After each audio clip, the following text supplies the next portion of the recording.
Alhamdulillah. From now we are starting our tonight's program, Hajj and Qurbani workshop. So actually,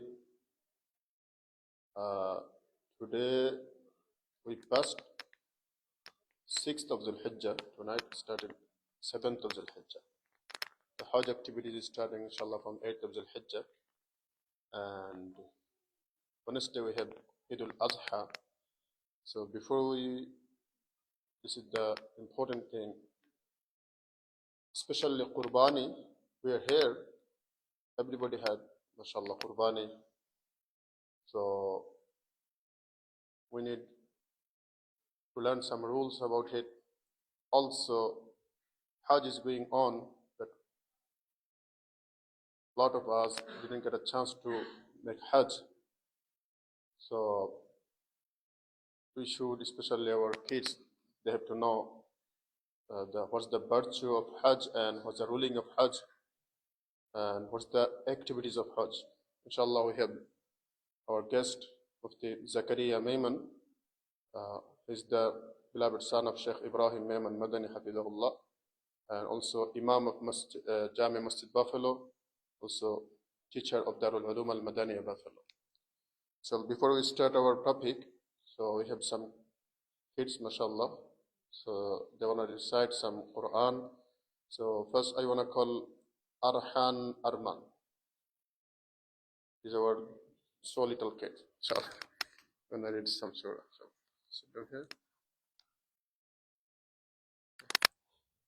Assalamu alaikum, everyone.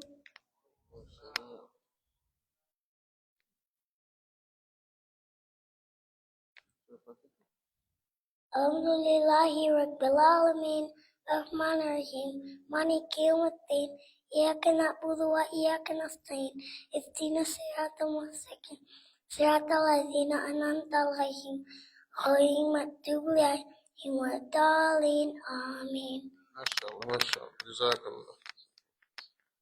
So next we have Arham Arman. Sorry, Ayan Arman. Ayan Arman. Ayan Arman. Come. You eating? Let it finish. Okay, come back.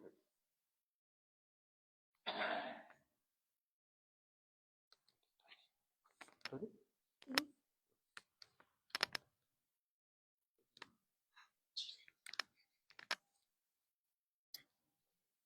Assalamu alaikum.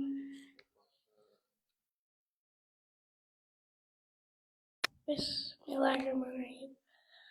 A'udhu billahi minash shaitanir rajim. Bismillahirrahmanirrahim. Alhamdulillahi Rabbil Alameen. Ar-Rahmanir Rahim. Maliki Yawmiddin. Iyyaka na'budu wa iyyaka nasta'in. Ihdina siratal mustaqim. Siratal ladzina an'amta 'alaihim, ghayril maghdubi 'alaihim waladdallin. Amin. Jazakallah. So next we have Hisham Ahsan.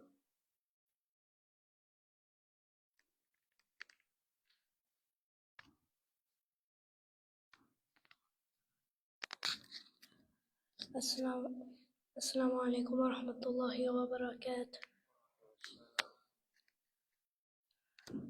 أعوذ بالله من الشيطان الرجيم. بسم الله الرحمن الرحيم. عما يتساءلون عن النبأ العظيم الذي هم فيه مختلفون كلا سيعلمون ثم كلا سيعلمون ألم نجعل الأرض مهادا والجبال أوتادا وخلقناكم أزواجا وجعلنا نومكم سباتا وجعلنا الليل لباسا وجعلنا النهار معاشا وبنينا فوقكم سبعا شدادا وجعلنا سراجا وهاجا وأنزلنا من المعصرات ماء ثجاجا لنخرج به هبا ونباتا وجنات ألفافا إن يوم الفصل كان ميقاتا يوم ينفخ في الصور فتأتون أفواجا وفتحت السماء فكانت أبوابا وسيرت الجبال فكانت سرابا إن جهنم كانت مرصادا للطاغين مآبا لابثين فيها أحقابا لا يذوقون فيها بردا ولا شرابا إلا حميما وغساقا جزاء وفاقا إنهم كانوا لا يرجون حسابا وكذبوا بآياتنا كذابا وكل شيء أحصيناه كتابا فذوقوا فلن نزيدكم إلا عذابا. جزاك الله خير. Next we have Arham Abdullah.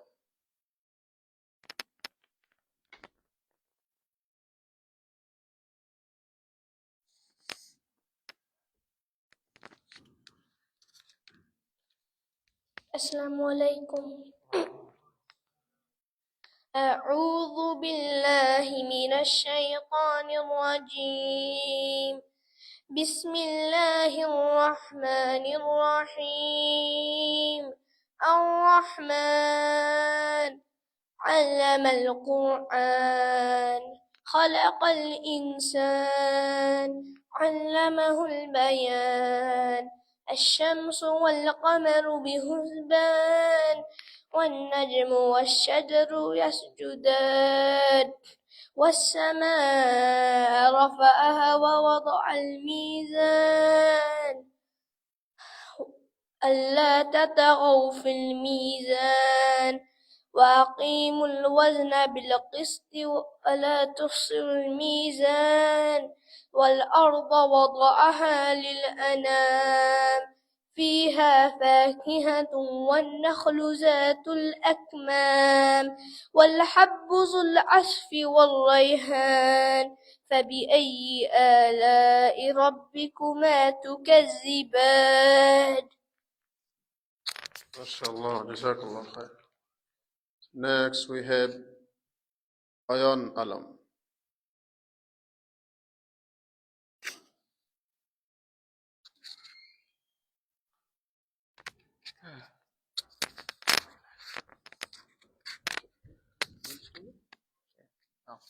Assalamu alaikum warahmatullahi wabarakatuh. أعوذ بالله من الشيطان الرجيم. بسم الله الرحمن الرحيم.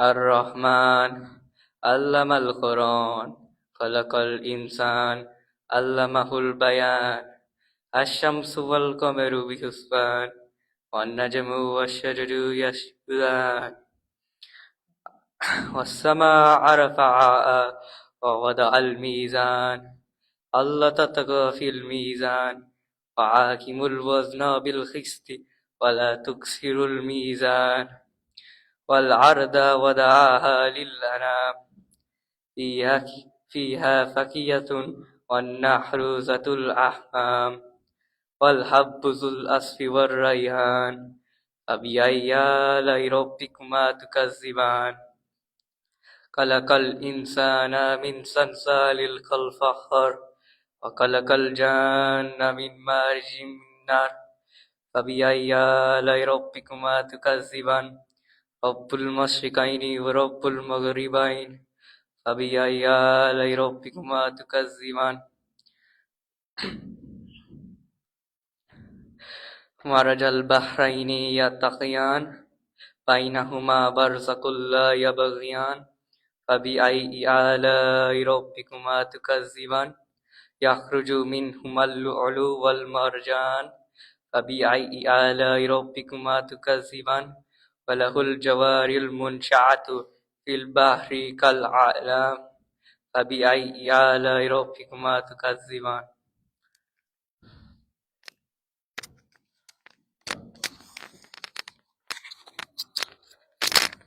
Jazakallah khair al-jaza, ahsan al-jaza. So, all of them are our public school students. So they came only for weekend school. MashaAllah, they're trying to memorize some surah. Also, Hisham and Ayan, they made intention to be Hafiz, make dua for them. Also make dua for all of the students. So next we have Urwa Mayman. He's the son of our chief guest student. Come.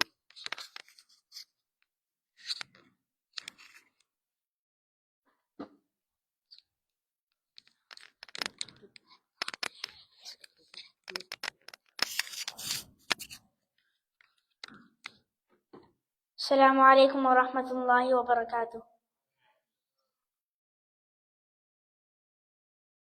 أعوذ بالله من الشيطان الرجيم. بسم الله الرحمن الرحيم.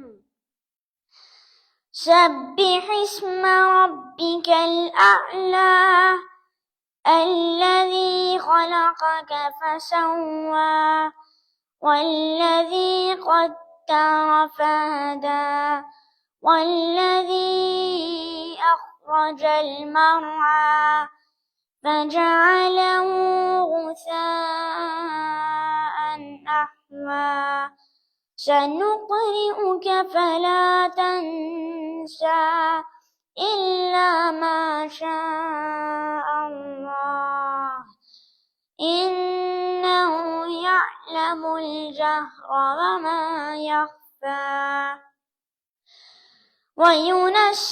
ونيسرك لليسرى فذكر إن نفعت الذكرى سيذكر من يخشى ويتجنبها الأشقى الذي يصلى النار الكبرى ثم لا يموت فيها ولا يحيا قد أفلح من تزكى وذكر اسم ربه فصلى بل تؤثرون الحياة الدنيا والآخرة خير وأبقى إن هذا لفي الصحف الأولى صحف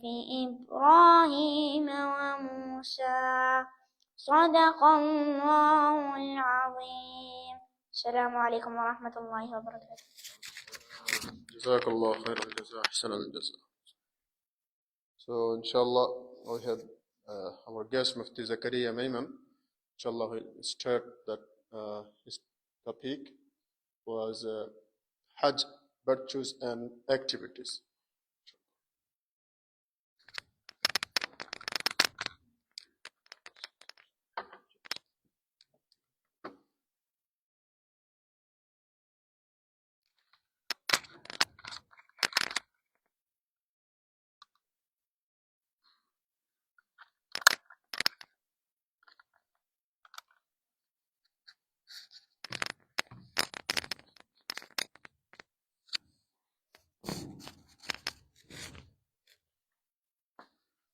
السلام عليكم ورحمة الله وبركاته. الحمد لله الذي هدى والصلاة والسلام على عباده الذين اصطفى خصوصا على سيد الرسل وخاتم الأنبياء وعلى آله وأصحابه الذين اجتبى أما بعد فأعوذ بالله من الشيطان الرجيم بسم الله الرحمن الرحيم ولله على الناس حج البيت من استطاع إليه سبيلا صدق الله العظيم. As we know that this month of Dhul Hijjah is a very, very blessed month. Such a blessed month that the ahadith tell us that these are the best days of the year. And subhanAllah, we have so many times during the year where we feel like these are the best days. For example, the days of Ramadan, we feel like, oh, these are the best days. Then the last 10 days of Ramadan start, we feel like, oh, these are the best days. But Prophet ﷺ tells us that these 10 days, the first 10 days of Dhul Hijjah, where Allah subhanahu wa ta'ala takes oath on this in the Quran, wal fajr wa layalin ashr, Prophet ﷺ says these are the best days out of all the days of the year. And these are such days where any good deed we do, Allah subhanahu wa ta'ala loves this good deed more than any other time of the year. What makes these days so special? It's Hajj. Hajj is what makes this so special. Because as we know that even though not everyone goes for Hajj, but the people that go for Hajj, there are more virtues for those people over the ones who are not able to go for Hajj. So Hajj is what makes it so special. And that is why it is very important for us to understand and for us to know what Hajj is all about. What are the virtues of Hajj? How do you perform Hajj? How we should try to go for Hajj. How many people here have been for Hajj? 1, mashallah. 2, 3, okay? 3 people, mashallah. 4, mashallah. How many people here had the intention and wanted to go for Hajj this year but it didn't work out? 1, okay. So this is something we need to understand. That once we go through the virtues of Hajj, we'll understand the virtue, but there is something in our Sharia, in our deen, and that is why my question was, how many of us intended? The reason why I said intended was because how many of us made intention even though maybe we knew we couldn't go? Maybe I know financially I'm not in such condition that I can go for Hajj. Maybe I know there are other things going on in life and I'm not able to go for Hajj. But did I make the intention that I still want to go for Hajj? And this is something we should remember, that every single year when it's time to prepare for Hajj, when it's time to sign up for Hajj, we should all make the intention and make dua to Allah subhanahu wa ta'ala that, Ya Allah, I have the intention that I want to go for Hajj. Ya Allah, you make it happen for me. Because when it comes to our Sharia, when it comes to our deen, we understand that just intention is enough to get us all the reward. Intention, if we have the good intention and the right intention and we don't do that amal, we're not able to do that act, we still get the full reward. So imagine not being able to go for Hajj and people are spending $15,000, $20,000 going for Hajj. We're sitting home, we're working, we didn't do anything different, and we still got the full reward for Hajj just because we had the intention and we made dua, we asked Allah subhanahu wa ta'ala to take us, and then we weren't able to go. So we should always make the intention no matter what our situation is. And we don't know when Allah subhanahu wa ta'ala will accept that intention and call us. Because a lot of times we think that, okay, I'm not in such place in life where I am able to go for Hajj right now. Maybe in 2 years, maybe in 5 years. I don't decide. I don't decide when I want to go for Hajj. When Allah subhanahu wa ta'ala calls me for Hajj, I go for Hajj. When Allah doesn't call me, I don't go. So always make intention, make dua to Allah subhanahu wa ta'ala. What are some of the virtues of Hajj, and why do we need to make this intention? Why do we need to make dua to Allah? Why should we be trying to go for Hajj every year? Even if we have done Hajj, why should we still try to go for Hajj every year? Because of these virtues and fada'il mentioned in the ahadith. Prophet sallallahu alaihi wasallam says, and the hadith is in Bukhari, and all these ahadith are authentic. There is no doubt these are authentic ahadith. Prophet sallallahu alaihi wasallam, Aisha radiallahu anha says that she said, Ya Rasulullah, we think that jihad is the best of a'mal. Out of all the good deeds we can do, Ya Rasulullah, we think that jihad is the greatest amal we can do. Should we not do jihad? Prophet sallallahu alaihi wasallam said, no. A hajj mabrur is the best amal you can do. So many ahadith about jihad fi sabilillah. So many ahadith. So many ayahs of the Quran about jihad fi sabilillah. But when Aisha radiallahu anha asked Prophet sallallahu alaihi wasallam, Prophet sallallahu alaihi wasallam said, no. You think this is the greatest amal? A hajj mabrur is the greatest amal. What is hajj mabrur? We all go for hajj. Everyone does hajj. But what is hajj mabrur? What is the difference between this hajj mabrur and the hajj everyone is doing? Hajj mabrur is a hajj which is done properly, which is done with ikhlas, which is done sincerely for the sake of Allah subhanahu wa ta'ala. So Allah subhanahu wa ta'ala accepts that hajj. It's a hajj where we don't sin, where we don't fight with people, where we don't do haram. We stay away from all types of wrong things. We do our best to do all the good deeds we are able to do in the hajj. And Allah subhanahu wa ta'ala accepts that hajj, and that hajj is better than even jihad fi sabilillah. Another hadith where Abu Hurairah radiallahu anhu says that Prophet sallallahu alaihi wasallam was asked, which amal is the greatest amal? Now remember, there were many occasions where Sahaba asked Prophet sallallahu alaihi wasallam about the best of a'mal. And you find that Prophet sallallahu alaihi wasallam gave different Sahaba different answers. So there are different a'mal mentioned in different ahadith, which are mentioned to be the best of a'mal, because depending on the situation, depending on the occasion, depending on the person, Prophet sallallahu alaihi wasallam answered the question accordingly. So some Sahaba, while they were told that Salah is the best of amal, some were told Jihad is the best of amal, someone was told Hajj is the best of amal. So we find different answers depending on the person's situation and depending on the occasion. So Abu Hurairah radiallahu anhu says that over here Prophet sallallahu alaihi wasallam asked, that is Prophet sallallahu alaihi wasallam, Prophet sallallahu alaihi wasallam was asked, what is the best of amal?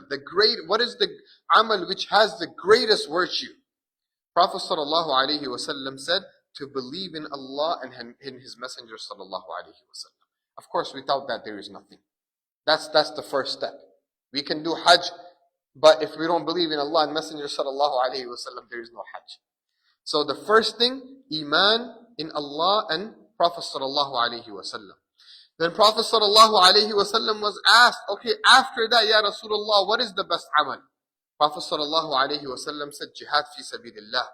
Prophet sallallahu alaihi wasallam was asked, okay, after that, what is the best amal? Prophet sallallahu alaihi wasallam said, a hajj mabrur. A hajj which is accepted by Allah subhanahu wa ta'ala is the best amal. Today, as we understand, there is no jihad for us, the jihad Sahaba were doing. Yes, there is other jihad for us, the jihad of our nafs, fighting against our nafs, going in the path of Allah subhanahu wa ta'ala, giving money to masajid, spending money in the path of Allah subhanahu wa ta'ala. All those other things are jihad for us. But the jihad Sahaba were doing, where they were leaving their house and their wives and their children did not know if my husband and my father and my uncle and my grandfather, if he's ever going to return or not. And there were no phones. You couldn't call to let them know how the jihad was going. No. You meet them that I'm leaving. I'm going in the path of Allah for the sake of Allah. There won't be any more communication. That's it. I might never ever come back. You know, today our excuse for everything, if we even want to skip one salah, my excuse will be, oh, because of my family, I couldn't go for salah today. I had to do this for my wife, I had to do this for my children. And subhanAllah, Sahaba were meeting them that we don't know if we're ever going to come back. Imagine telling your children, I'm leaving, and you might not have a dad tomorrow. You won't know either.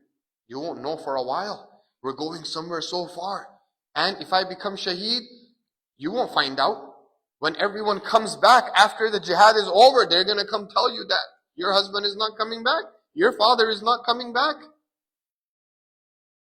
Can you imagine how strong their iman was in Allah subhanahu wa ta'ala? Today, we can't do that jihad. So what is the best amal? Hajj.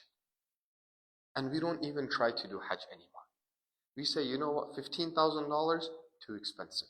I remember when I was a kid and Hajj was, about $4,000, $5,000, a lot of people used to say, forget it, it's too expensive. And it doesn't matter what the price is. It will be expensive for a lot of people always. Whether it's 5,000, 20,000, it doesn't matter. For some people, it will always be expensive because not everyone makes that kind of money. Some people make enough money that 20,000 is nothing for them. Some people don't make enough. Even 5,000 is too much for them. But we still make the intention. We still make dua. We ask Allah subhanahu wa ta'ala to allow us and call us to His house for Hajj.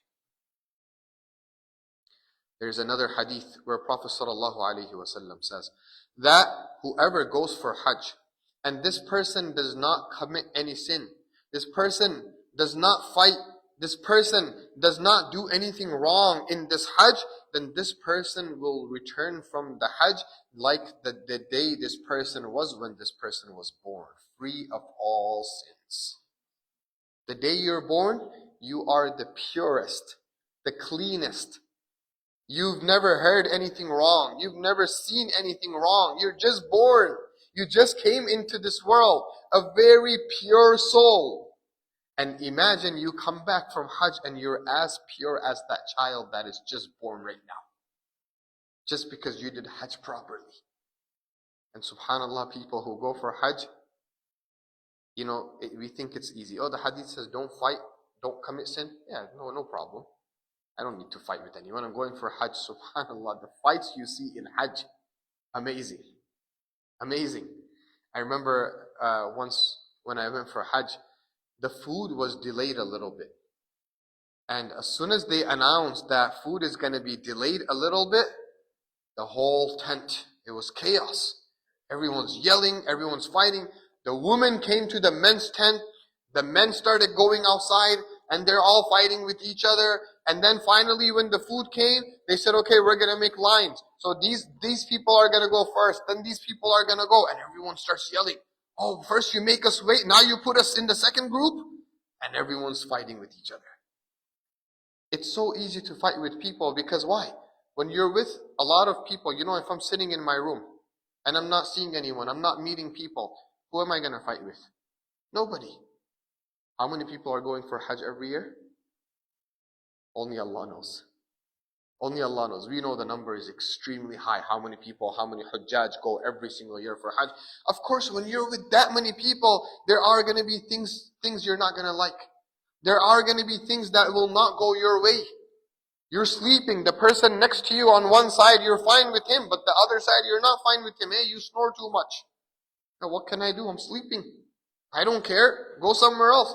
It's easy to fight.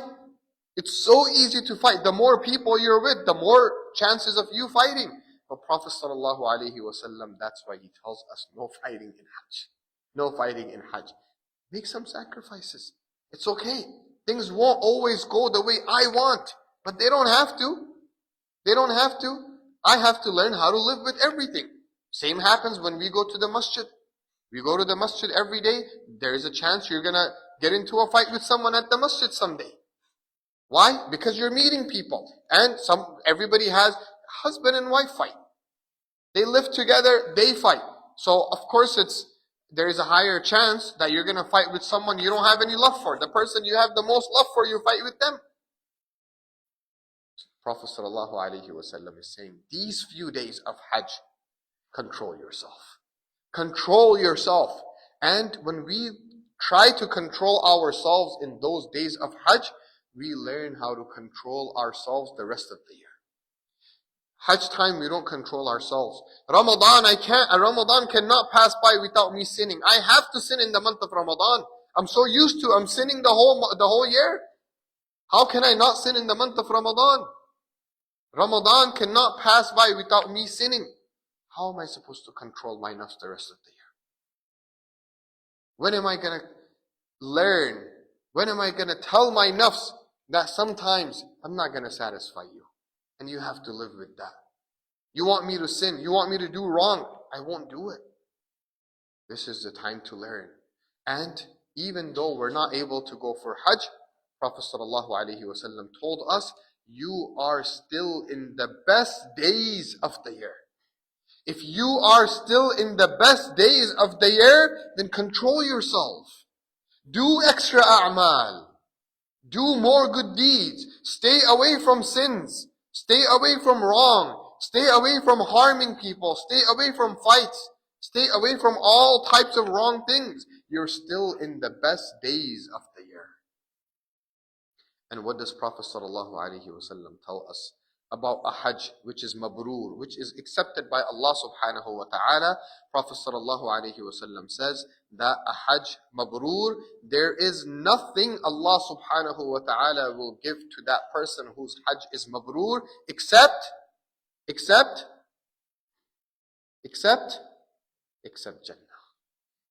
Except Jannah. Your Hajj is accepted by Allah. You did a proper Hajj. There is nothing you're going to get in return except Jannah. And this is why the scholars mention that there is a sign you will see in people whose Hajj is mabrur. Because everyone wants their Hajj to be mabrur. But is there a sign? How am I supposed to know if my Hajj is mabrur or not? The sign is when you come back from Hajj, your life changes. It's not the same life it used to be before Hajj. If you were committing sins before Hajj, you come back from Hajj, you don't commit those sins anymore. You stop, you change. Allah is giving you Jannah. Now you are doing such a'mal which will take you straight to Jannah. But if you come back from Hajj, you're still not able to do good deeds. You're still not able to do a'mal which take you to Jannah. Then you have to check yourself. Maybe you didn't do something right. May Allah accept the Hajj of all the people who have gone for Hajj, and may Allah allow us to go for Hajj all the time and accept our Hajj as well. Also, Aisha radiallahu anha tells us that Prophet sallallahu alaihi wasallam said that there is no day on which Allah subhanahu wa ta'ala frees more people from the fire of Jahannam. Over here, Allah is freeing people from the fire of Jahannam, meaning these people were supposed to go to Jahannam. It was already set that you have done so much wrong that you have to go to Jahannam. But Allah subhanahu wa ta'ala in one day of a year frees so many people from the fire of Jahannam that there is no other day of the year Allah subhanahu wa ta'ala frees that many people from the fire of Jahannam, and that is the day of Arafah. So that the day of Arafah is also such an important day. And that is why, like I said, the people that are there in Arafah and they are there for Hajj, yes, we're not there. But are we sad? Are we sad or we don't care? No, I should feel sad. I want to cry to Allah. Ya Allah, all these people are there. They're making dua to you, Ya Allah. Ya Allah, you gave them the tawfiq to do Hajj. Ya Allah, you called them to your house. Ya Allah, they're sitting in Arafah. Ya Allah, they're making dua. Their dua is getting accepted. Ya Allah, I wanted to be there. I should be crying. I should be sad. But if I don't even feel it, it doesn't even matter to me. It makes no difference to me. Then there is something wrong with my heart. There's something wrong with me. I need to get myself checked. So the day of Arafah is a very important day. And that's why, inshallah, once we're done with the virtues, which we're almost done now, we're going to go over the method of Hajj so we understand what the day of Arafah is. Which day is that? And how Hajj works. And what are the days of Hajj? And what are you supposed to do on those different days? And the last hadith, when it comes to the virtue of Hajj, I want to mention is that Prophet ﷺ says that whoever wants to do Hajj, now over here we have about 4 or 5 people in total who have done Hajj. This hadith is for all of us, because since majority of us have not done Hajj yet, what should we try to be doing for our Hajj? When are we planning on doing Hajj? We didn't do it this year, we didn't do it last year. Should we try to do it next year, or should we wait 5 more years, 10 more years, 20 more years? Prophet ﷺ says, whoever decides to do Hajj, then they should try to hurry and do Hajj quickly. Don't delay Hajj. Don't say, I'll do Hajj in a few years. I'll do Hajj later on in life once all my kids are older and they're gone. No, don't wait for all that. If you didn't do Hajj yet, try to do Hajj quickly. Because sometimes Prophet ﷺ says, people get sick and they're not able to go for Hajj. Visit the hospitals. Visit the hospitals. How many people are in the hospital? And they were not in the hospital last year. They were completely fine last year. And this year they're in the hospital. What happened? Suddenly this happened. Suddenly that happened. You know, my son's friend, probably about 11 years old. Just yesterday something happened to him. They took him to the hospital. And they sent him back home after a few tests, waiting for results and whatnot. And today he started throwing up a lot. They took him back to the hospital. They find out he needs surgery. 11-year-old kid. We're not going to be warned. No warning is going to come that, you know what, by next year you might not be able to do this because this sickness is going to come. No. Sicknesses come out of nowhere. And we are thinking here that, you know, in another 10 years, in another 5 years, we might not be alive in that much time. That's too long. You know, my classmate, maybe some of you know his name, Maulana Zaheen. I'm sure a lot of you don't know him, but he was around my age somewhere. He passed away in, I think, around December, January. Again, around my age. He got cancer. And what happened? His cancer just kept getting worse and worse. And when they tried finding out from the doctors what's the reason for this cancer, they said it's an environmental thing. That means you got it from the environment. What does that mean? What does that mean? I asked him, I said, what does that mean? I want to know because I don't want to go to that environment where you got cancer from. He said it doesn't mean anything. It means they couldn't find the reason. They couldn't figure it out, so they had to say something, so they said it's environmental. And what did they tell him? They told him, there is no cure for your cancer. There's nothing we can do. Just go home and wait till you die. Can you imagine? He was in bed at home for months. For months he was in bed, knowing the doctors told him, go home and wait till death. Psychologically, can you imagine what the person is going through? When you're told by doctors, just go home and wait till death. And death is not coming. You're just sitting there in bed every day. When is death going to come? I'm in so much pain. And there is no cure. There is nothing the doctors can do. It's not easy. Allah protect all of us. But these things come. And they come out of nowhere. And that's why we need to try to hurry and do our Hajj. And Prophet ﷺ says that sometimes other needs arise. Things come up. And then you're not able to go for Hajj. Maybe you might not get sick. But something else might come up.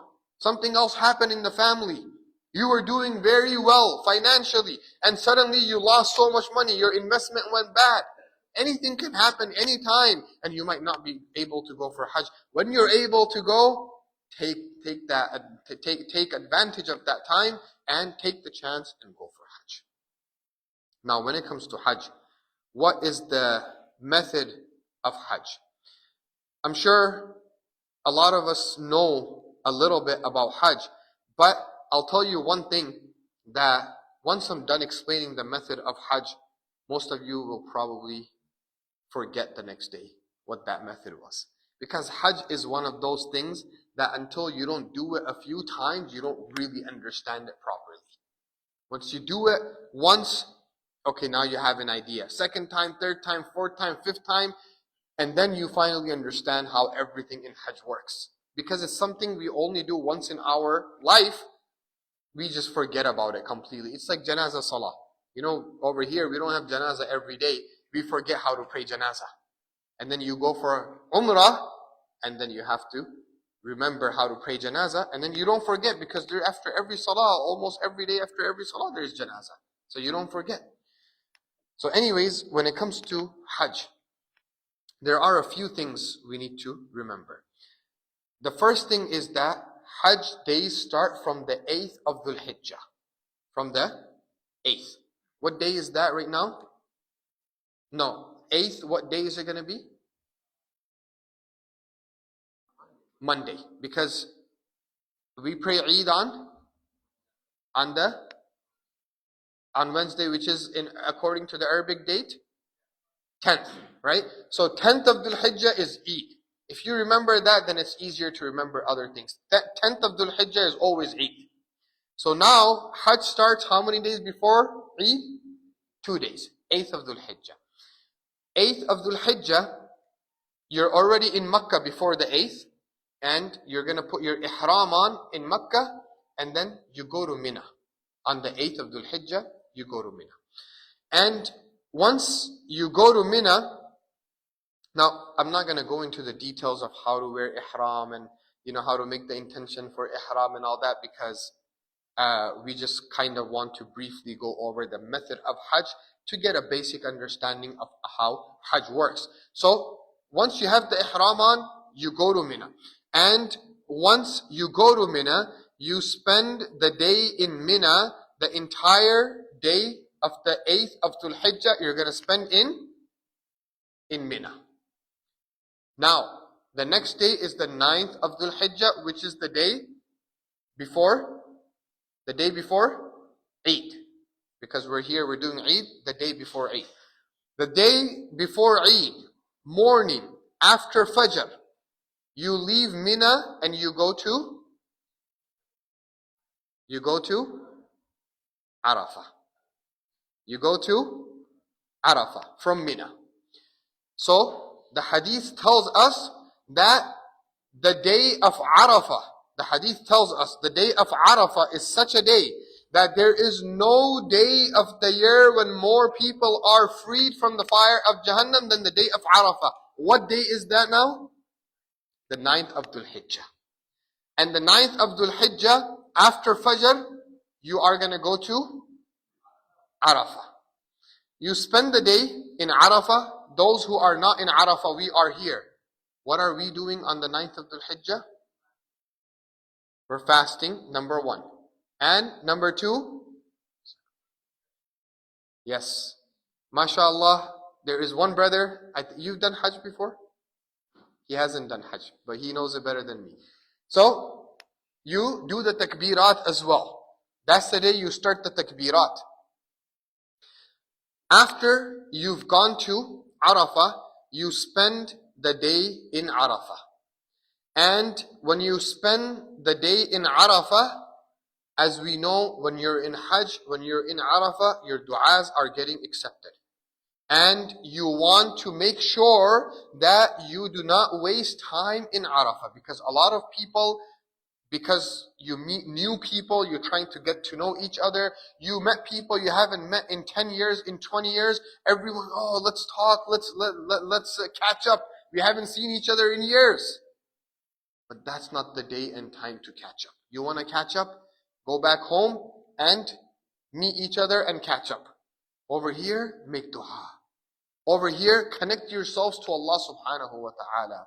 Over here, remember all the wrong you have done and cry to Allah subhanahu wa ta'ala. Ask Allah subhanahu wa ta'ala for forgiveness. You're there in a day when Allah is freeing everyone from the fire of Jahannam. Here, you can ask Allah to free you, your family, your community, your relatives, your friends, the entire ummah from the fire of Jahannam. But here, we're wasting time because we need to catch up with people.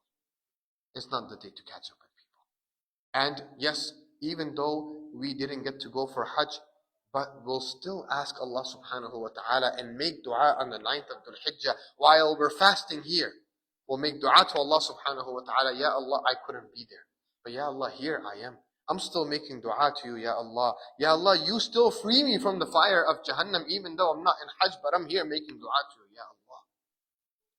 So make dua on the day of Arafah. And after Maghrib, on the, what day are we on right now?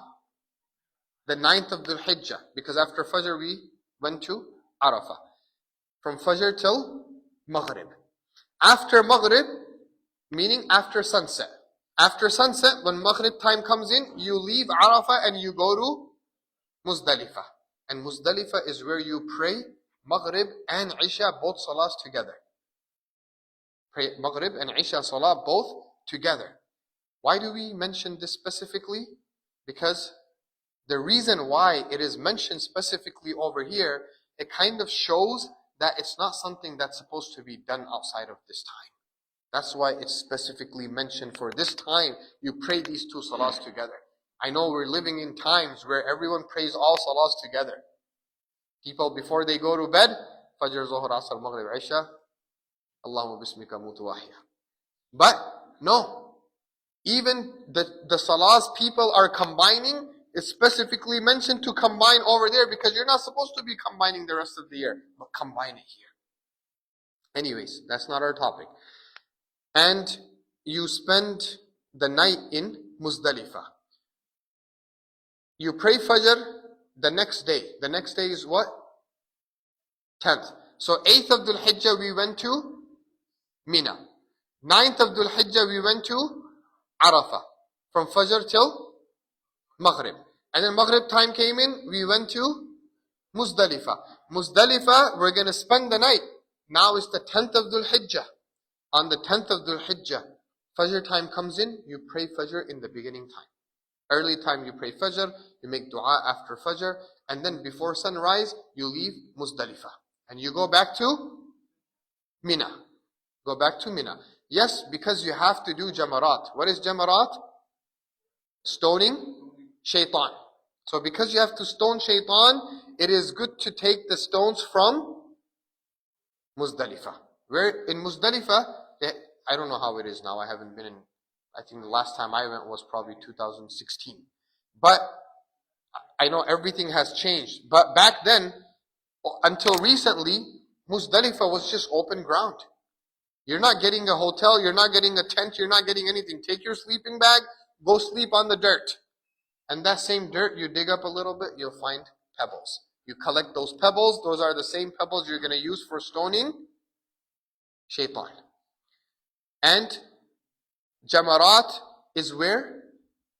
Where is the Shaitan? Where is that? In Mina. When you go to Mina, that's where Jamarat is. That's where you stone Shaitan over there. Shaitan is obviously not only in Mina, right? Shaitan is, mashallah, everywhere. But, we have this big aqidah issue nowadays. Where is Allah? Is Allah everywhere or not? Shaitan is everywhere. We know that much. Khair. So now, you take the pebbles from Muzdalifah. And you go back to Mina. So 8th you were in Mina, 9th you spent in Arafah and Muzdalifah, and then 10th you returned back to Mina, and then 10th, 11th, and 12th you spent in Mina. 13th as well, you can spend in Mina. Those days when you are in Mina, you're gonna stone the Shaitan, you're gonna do Jamarat, and at the same time in those days, you're gonna go do your tawaf, because there are different tawafs that are done during Hajj. You have tawaf al-Qudum, tawaf al-Wida, tawaf al-Sadr. So you have different tawafs you do during Hajj. Some of them you have to do, some of them wajib, fard, some of them not fard, not wajib. Anyways, you do your tawaf, your sa'i. Once you go back to Mina after the 10th starts, you go back to Mina, then you're gonna do Jamarat, you're gonna be doing your tawaf and sa'i. And then you also have to slaughter your animal, which is something we do everywhere all over the world, slaughtering of the animal. And then in Hajj, once you've slaughtered your animal, that's when you're allowed to come out of Ihram. because you were in ihram until now. Remember, we started from put your ihram on in Mecca and then go to Mina. So you were in ihram. Once you've cut your hair after slaughtering the animal, once you've cut the hair, then now you can come out of ihram. But you can come out of the clothing of ihram. Not all the rulings are done yet, meaning that you're out of ihram, but it doesn't mean the person is allowed to have intercourse, because you still have some of this ruling of ihram still applies. So once you're done with Mina and you've stoned Shaitan for the 3 days, then after that you're gonna do your last tawaf, and then, because again you were already out of ihram. So once you're out of ihram, there's still gonna be a tawaf that you have to do after that, and once you're done with tawaf al-wida as well, and then your hajj is done. So hajj is how many days? Starts on the 8th, and then 9th, 10th, and then 10th you return back to Mina, 11th, 12th, and then 13th as well if you want to. So 5 is hajj, and even the days you are in Mina, you don't have to stay in Mina. You don't necessarily have to stay in Mina the entire time. So that shows us hajj is very short actually. It feels like hajj is long because people go for 3 weeks, 4 weeks, 5 weeks.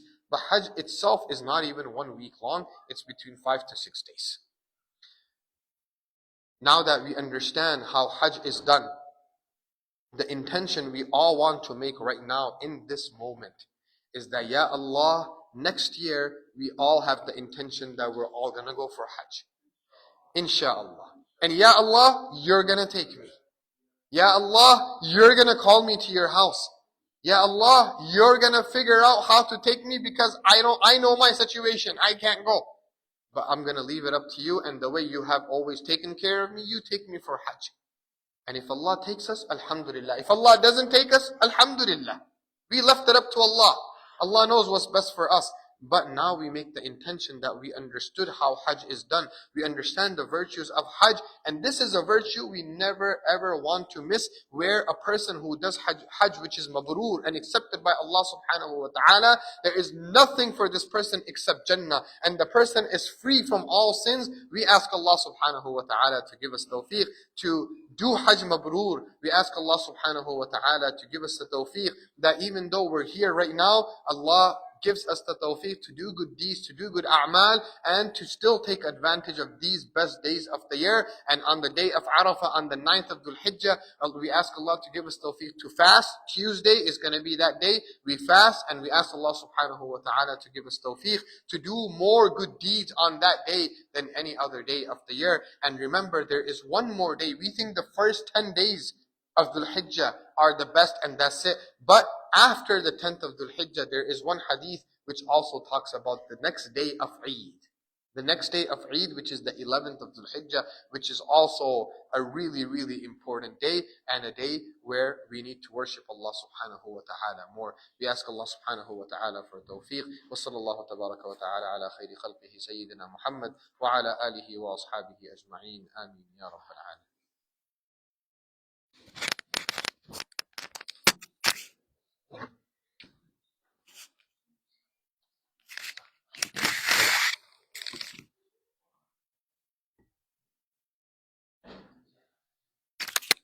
Jazakallah Shaykh for these valuable lectures.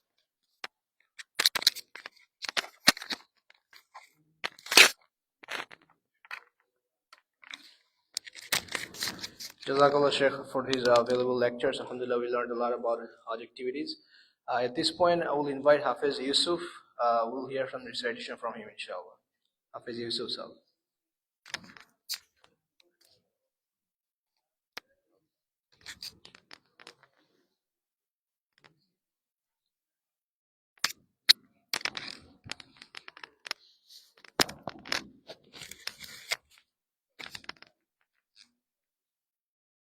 السلام عليكم ورحمة الله وبركاته. أعوذ بالله من الشيطان الرجيم. بسم الله الرحمن الرحيم.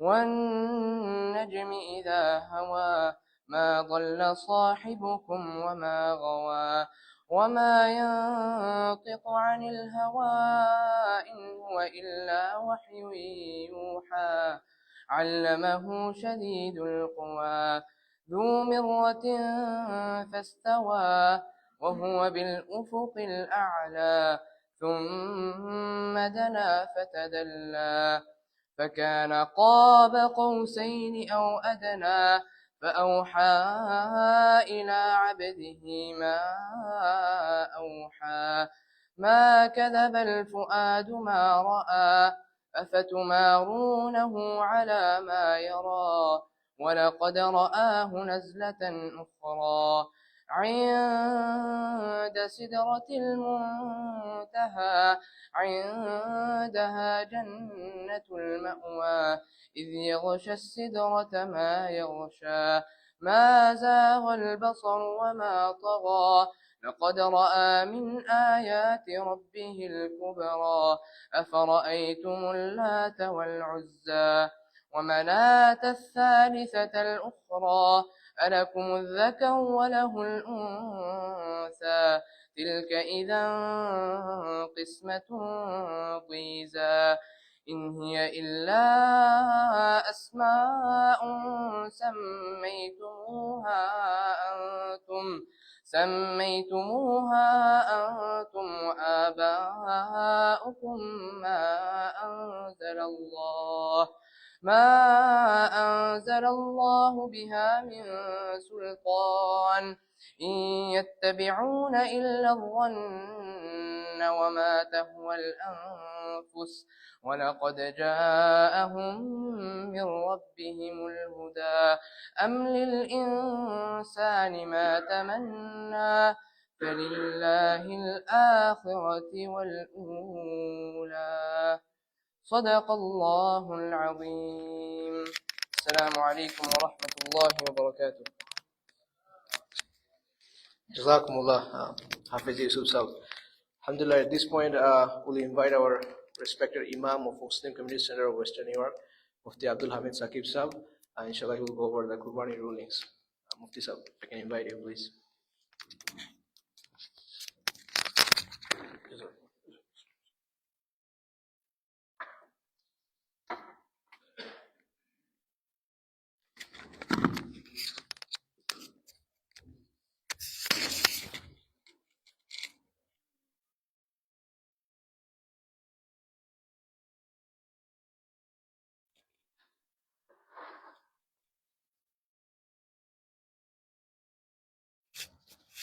السلام عليكم ورحمة الله وبركاته.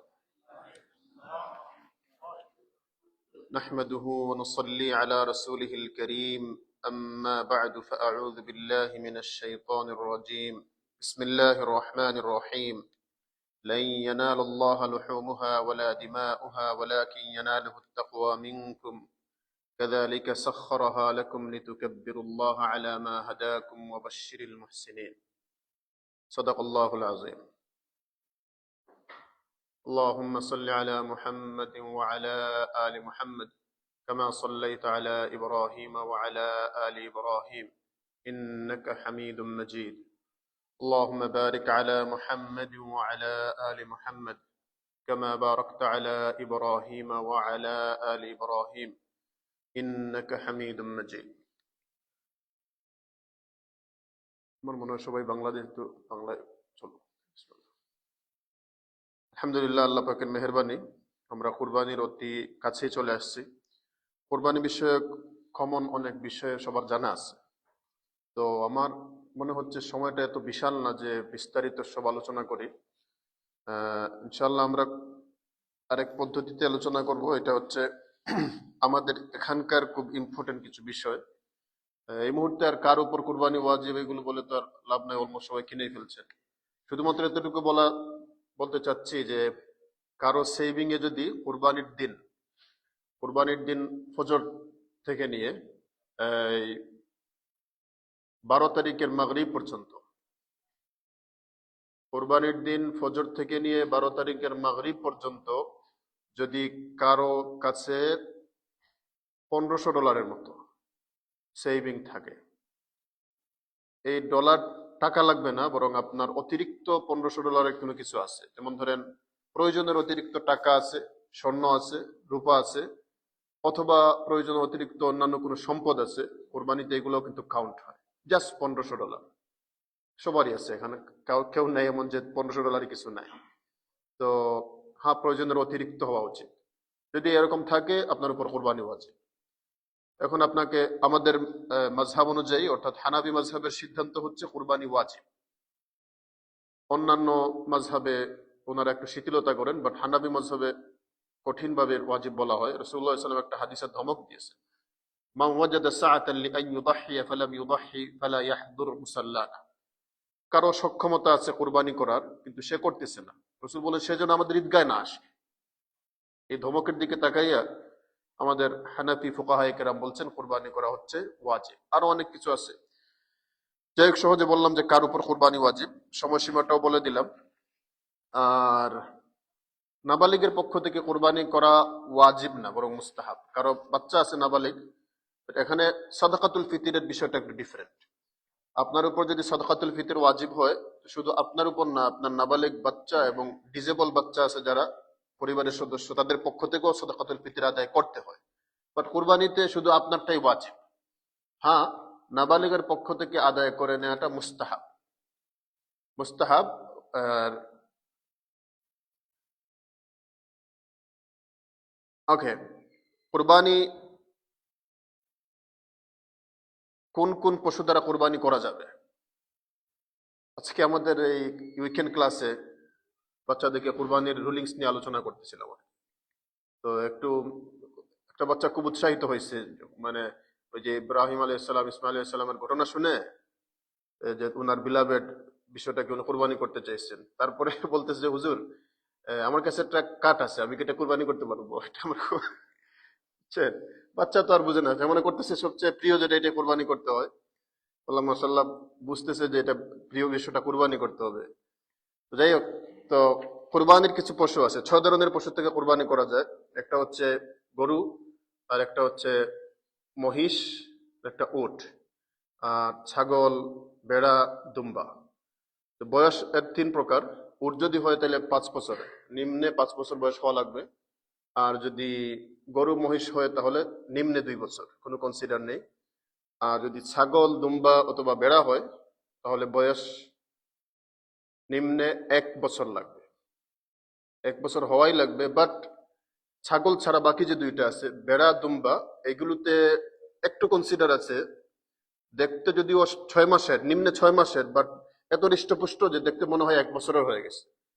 তো এখানে একটু consider আছে, but 6 মাসে কিন্তু হওয়াই লাগবে। ছাগলের ক্ষেত্রে কিন্তু এই সুযোগ নেই, ছাগলে 1 বছর হওয়াই লাগবে। তো ছাগল, গরু, মহিষ এগুলোতে, তো গরু মহিষের হচ্ছে 2 বছর, ছাগলে 1 বছর, আর উটে হচ্ছে 5 বছর। এবার বয়স কিভাবে নির্ধারণ করবেন? বয়স তার ওই যারা বিক্রি করে তাদেরকে জিজ্ঞাসা করে, অথবা আলহামদুলিল্লাহ যারা বয়স্ক আছেন ওনারা দেখলেই বোঝেন যে কতটুকু বয়স হয়েছে। আমাদের বাংলাদেশি যে পদ্ধতি আছে, দাঁত দেখে বোঝা যায়, এভাবে বুঝতে পারেন, সমস্যা নেই। ওকে, তো কথা হচ্ছে শরীকের বিবেচনায় কোরবানির পশু হচ্ছে 2 প্রকারের। আপনি যদি শুধু ছাগল দেন অথবা দুম্বা দেন অথবা এই ভেড়া দেন, তাহলে একজনের জন্য একটাই, এখানে আর অন্য কাউকে শরীক করার সুযোগ নেই।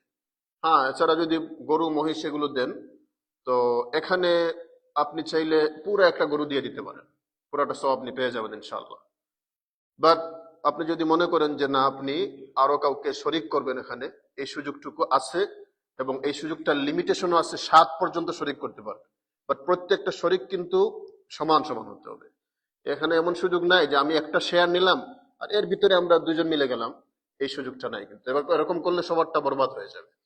তো শরীকানা কুরবানি এতটুকু সুযোগ আছে। আর আরেকটা বিষয় হচ্ছে, শরীকানা কুরবানিটা এটা খুবই সেনসিটিভ। প্রত্যেকটা শরীকের ইনকাম হালাল হওয়া লাগবে, ইন্টেনশন হালাল হওয়া লাগবে। যদি প্রত্যেকটা শরীকের ইনকাম হালাল না হয়, অর্থাৎ অ্যাটলিস্ট যদি ওনার বেশিরভাগ সম্পদ হালাল না হয়, তাইলে মারাত্মক, মানে সবার কোরবানি বরবাদ হয়ে যাবে। এজন্য আপনি শরীক কাকে নিচ্ছেন তাও আপনাকে হিসাব করতে হবে যে আমি কাকে শরীক নিচ্ছি। এবং আরেকটা হচ্ছে যে যারা শরীক আছে এদের মধ্যে সবার উৎস এই কি নিয়ত এরকম কিনা যে আমি আল্লাহর জন্যই করতেছি। যদি এরকম হয়ে থাকে তাহলে আলহামদুলিল্লাহ। যদি কারো নিয়ত থাকে যে অনলি ফর ইটিং, যে আমি শুধু খাওয়ার জন্যই করতেছি, আমাদের এখানে অনেকেই শেয়ার করে না, যেমন ওই যে আমাদের সাথীরা আছেন, মুসল্লিরা আছেন, ওনারা 5-6 জন মিলে ফার্মে গরু জবাই করেন, তারপরে শেয়ারে নিয়ে আসেন। কোন একদিন মনে করলাম আমার গরুর প্রয়োজন, মিটের প্রয়োজন, তাহলে শেয়ার নিয়ে নিলাম, খাইতে হবে তো। বাট এরকম কিছু করলে হবে না। এখানে বলতে পারেন যে না, ডেফিনেটলি আমাদের সবার তো নিয়ত আছেই কোরবানি, কিন্তু যেহেতু খাবারের একটা বিষয় আছে, অটোমেটিক খাবারের বিষয়টা চলে আসে, অটোমেটিক আসাতে কোনো সমস্যা নাই, এটা তো নর্মাল, আল্লাহ তাআলার পক্ষ থেকে এটা দাওয়াত। কিন্তু আপনি নিয়ত করেন যে আমি করতেছি আল্লাহর জন্য, ইন্না সালাতি ওয়া নুসুকি ওয়া মাহইয়ায়া ওয়া মামাতি লিল্লাহি রাব্বিল আলামিন, এরপরে আল্লাহর পক্ষ থেকে আপনার জন্য সবকিছুই জায়েজ আছে। আপনি চাইলে পুরাটা রাখতে পারেন, পুরাটা দিতে পারেন। বাট এখানে আমাদের ডিস্ট্রিবিউশন নিয়ে কিছু ঝামেলা করেন, কোনো ঝামেলা নাই। পদ্ধতি হচ্ছে কোরআনে কারিমে আল্লাহ তাআলা বলতেছেন, ফাআতইমুল বাঈসা ওয়াল ফাকির, এক আয়াতে বলছেন, ফাকুলু মিনহা ওয়া আতইমুল কানিআ ওয়াল মু'তার, আরেক জায়গায় বলছেন। তো দুই আয়াতের সমন্বয়ে ফুকাহায়ে কেরাম বলছেন আপনি খেতে পারেন, এবং আপনি দরিদ্র যারা আছে, ফকির, অসহায়, তাদেরকে দিতে পারেন। আরেকটা হচ্ছে যারা আপনার পাড়া প্রতিবেশী, আত্মীয় স্বজন, তাদেরকে দিতে পারেন। 3টা ভাগ করতে পারেন, এই আয়াত থেকে ওনারা ঠিক করছেন। বাট এর উদ্দেশ্য এটা না যে আপনি 3টাই করতে হবে, 3-এর উপরেও ভাগ করেন, সমস্যা নেই। এবং এটাও জরুরি না যে আপনাকে 3টাতেই দিতে হবে, এর কমে দিলে হবে না।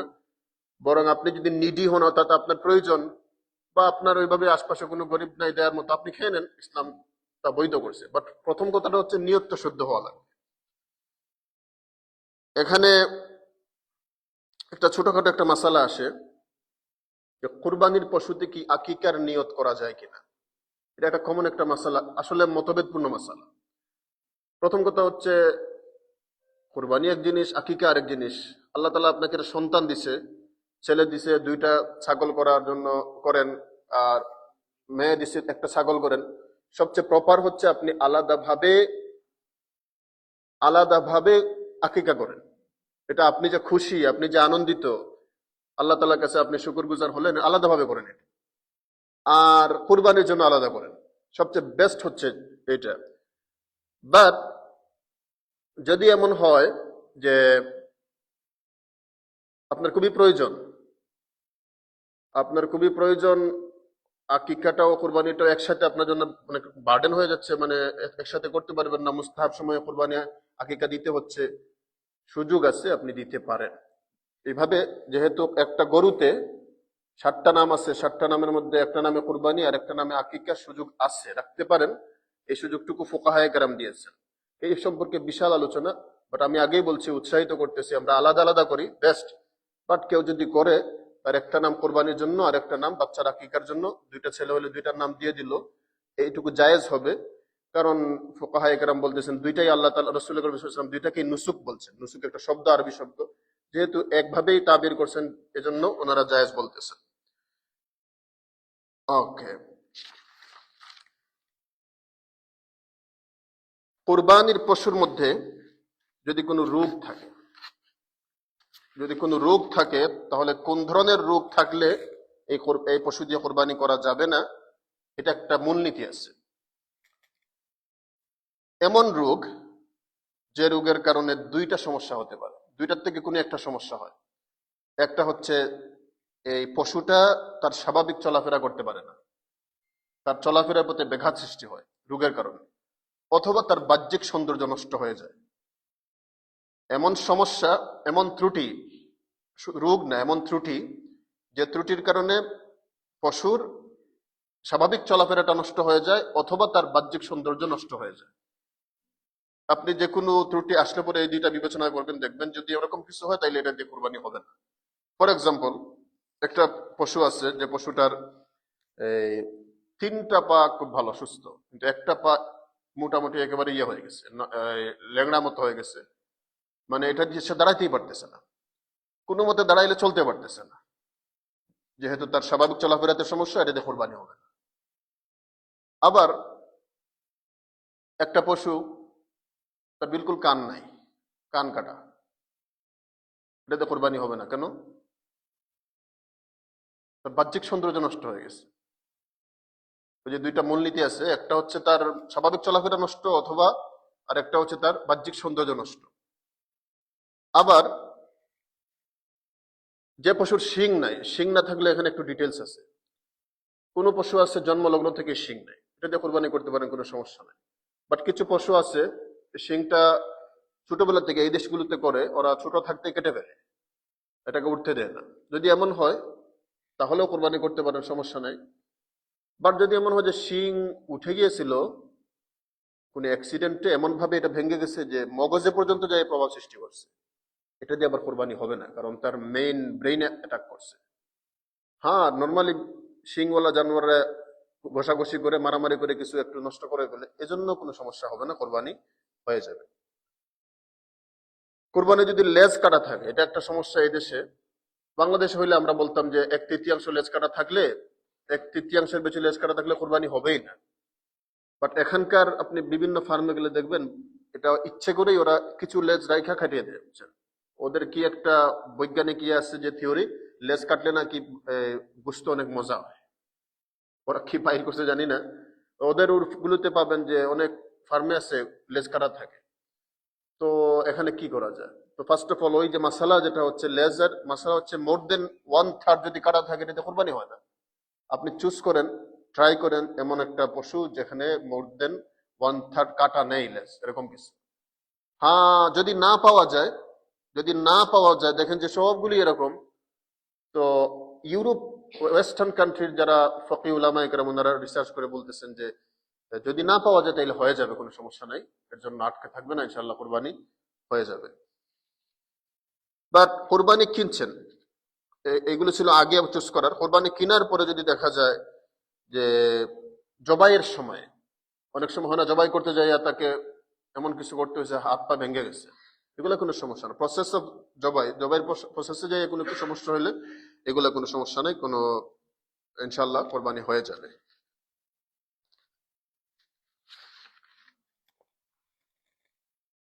কোরবানি যদি এমন হয় যে পশুটার দাঁত নাই থাকার দুইটা সুরত হতে পারে। এমন আছে যে দাঁত না থাকার কারণে তার নর্মাল খানা পিনা বন্ধ, এমন হইলে আবার এটাতে কোরবানি হবে না। বাট দাঁত না থাকলে পরেও এটা ইউজড হয়ে গেছে, খাইতে পারে। দাঁত না থাকলেও খাইতে পারে, তাইলে আবার কোরবানি হয়ে যাবে। এটা বেস্ট করে আর কি, ডিপেন্ড করে কি অবস্থা তার উপরে।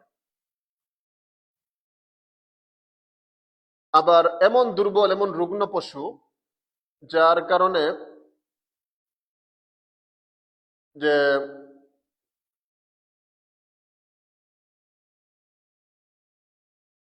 একটা আছে চিকন, শুধু চিকন হওয়াটা সমস্যা না, চিকন হওয়ার পরে যদি সে চলতে পারে না, হাড্ডিগুডি দেখা যায় বা হাড্ডির ভিতরে সবকিছু ক্যালসিয়াম বন্ধ হয়ে যায়, মানে শুকিয়ে যায়, এমন হয়, তাহলে পুরাটাই দুর্বল, এতে কোরবানি হবেই না। আর শুধু চিকন হওয়াতে কোনো সমস্যা নেই, অনেক সময় চিকন মানুষও স্ট্রং হতে পারে না, ওইভাবে চিকন পশুও স্ট্রং হতে পারে। যদি এমন রুগ্ন দুর্বল হয় যে তার স্বাভাবিক চলাফেরাতে ব্যাঘাত ঘটে, তাহলে এটা দিয়ে কোরবানি হবে না। ওকে, তাহলে আমরা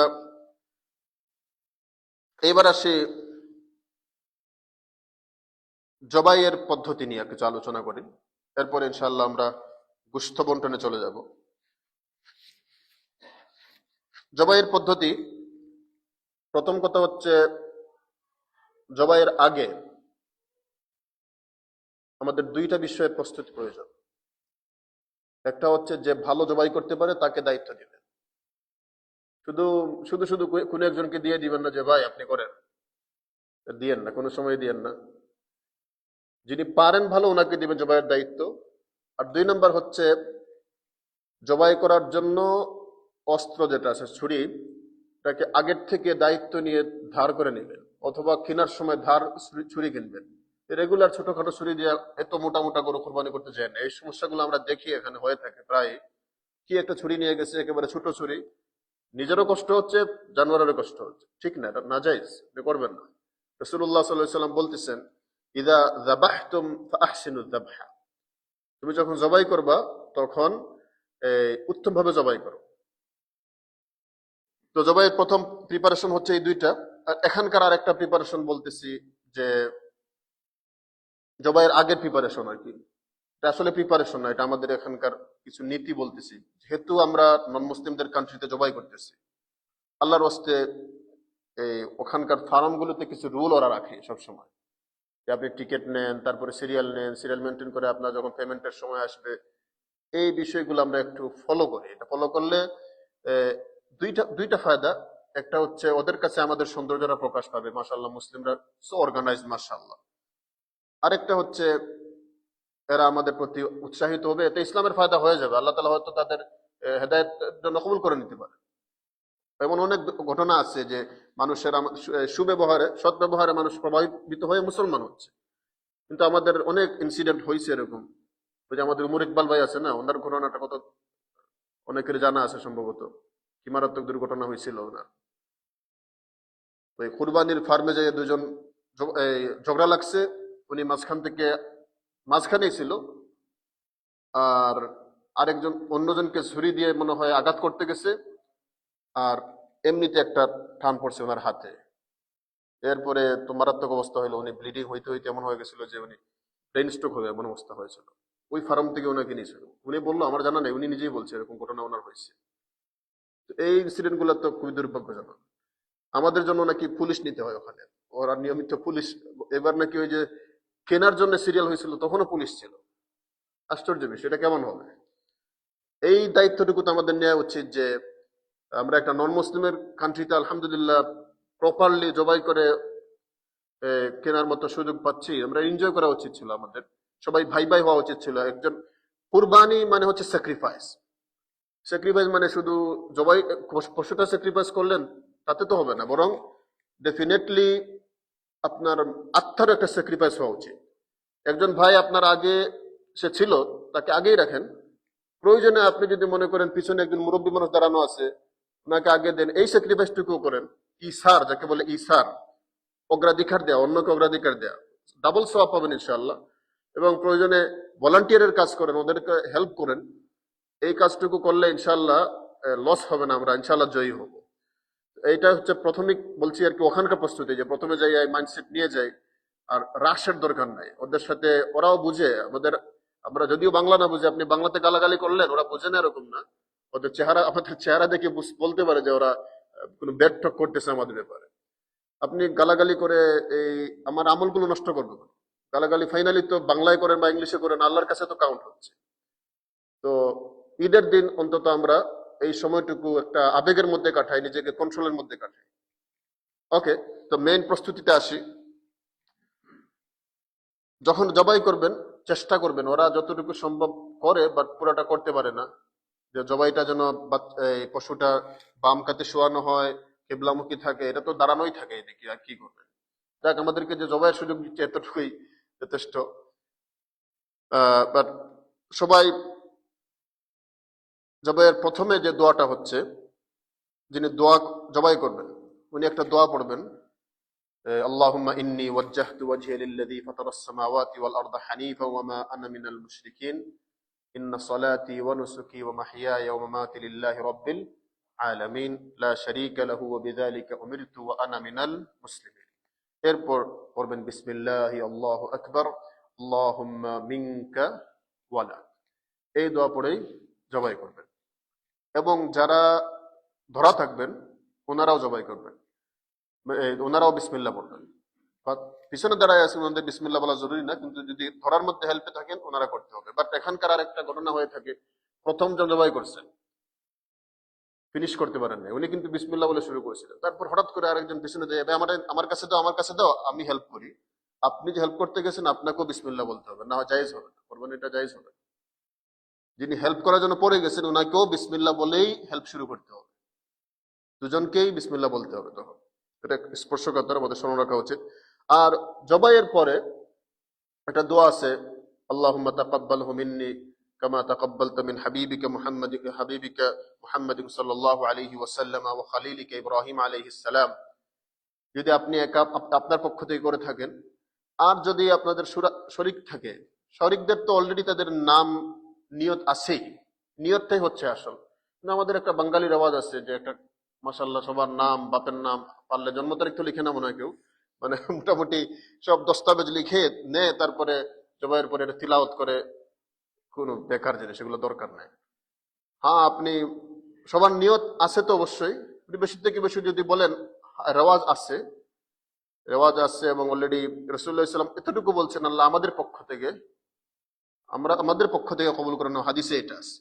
আমার পক্ষ থেকে হলে আপনি একা বলেন আমার পক্ষ থেকে, আর আমাদের পক্ষ থেকে হলে সবার পক্ষ থেকে বলেন, এতটুকু আছে। নাম মিন ফুলান আছে, তাও রেওয়াজ আছে, কিন্তু এটার জন্য জানোয়ারকে কষ্ট দিয়েন না বা আলাদা কষ্ট করার দরকার নেই। আপনার হাতে কাগজ থাকলে মনে মনে পড়ে নিন দ্যাটস ইট। এটা কোনো আবশ্যিক কিছু না যে পড়তেই হবে এবং এটাই নিয়ম, এরকম কিছু না। কারণ যারা দিচ্ছে ওদের ইন্টেনশনটাই হচ্ছে আসল, নিয়তটাই হচ্ছে আসল। ওকে, এই হলো জবাইয়ের মোটামুটি নিয়ম। প্রথম কথা হচ্ছে, আগেই বলছিলাম, যিনি জবাই করতে পারেন তাকে দিয়ে, আবেগে যে কেউ জবাই করতে যায়েন না। আর বাকি যে বিষয়গুলো বললাম ইনশাল্লাহ আমরা পালন করব। এবার ডিস্ট্রিবিউশনের একটা গুরুত্বপূর্ণ বিষয় হচ্ছে, এখানে আমাদের প্রতিবেশী নেইবার অনেকেই নন মুসলিম আছে, আমরা কি তাদেরকে কোরবানির গোশত দিতে পারবো? যে কোরবানির গোশত আমরা তাদেরকে দিতে পারবো। কোরবানির গোশত নন মুসলিমদেরকে দিতে কোনো সমস্যা নাই, বরং দেন, পারলে বেশি দেন, তারা যেন আকৃষ্ট হয়। এবং আমাদের ডেফিনেটলি আপনি কাউকে আল ইনসান আবিদুল ইহসান, মানুষ হচ্ছে অনুগ্রহের গোলাম। আর বাংলা অনুবাদ বললাম আর কি, আপনি কাউকে অনুগ্রহ করবেন, ডেফিনেটলি সে আপনাকে অ্যাপ্রিসিয়েট করবে। একদিন দেখবেন ইনশাল্লাহ সে বুঝবে যে এরা আসলে মাশাআল্লাহ অনেক ভালো মানুষ। আমাদের ব্যাপারে ওদের একটা ভয় আছে, এই ভয়টা কাটিয়ে উঠুক, তো এতে অনেক ফায়দা হয়ে যাবে ইনশাল্লাহ। দিবেন আপনি। এমন আছে যে শুনছি কুরবানি দিচ্ছে 2 বছর পর্যন্ত গোশত নাকি ফ্রিজে আছে। কি কি প্রয়োজন 2 বছর পর্যন্ত গোশত রাখার? কি প্রয়োজন? আপনি তো গরিব না যে এত ফ্রিজিং করতে হবে। আল্লাহ তাআলা দিছে আপনাকে, আশপাশে নেইবার নন মুসলিমদেরকে একটু করে দেন, দেখবেন ও মাশাআল্লাহ অনেক খুশি হয়ে যাবে। তো প্রয়োজনে কুক করে ওদেরকে কুকড ফুডও দিতে পারেন, তারা লাইক করবে, কোনো সমস্যা নাই। এতে ভালোই হবে যে ওরা বুঝবে মাশাআল্লাহ কুরবানির সময় আসলে আমাদেরকে ওরা খাওয়ায়।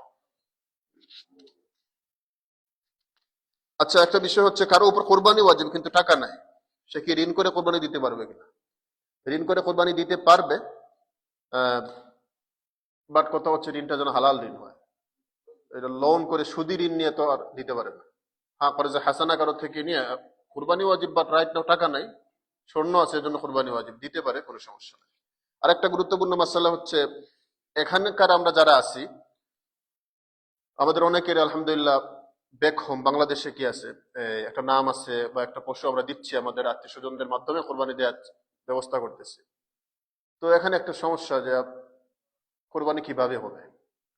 যেমন আমাদের আগে ওনাদের চলে আসে না, আমাদের পরে আসে। জি, ওকে, তাইলে আমরা হচ্ছে এখন রাত্রে 10টা 16, ওনারা হচ্ছে সকাল 8টা 16 এরকম না? ওকে, তো টাইমিংটা অনেক সময় ওনাদের হয়তো আমাদের হয়তো কি হয়ে গেছে,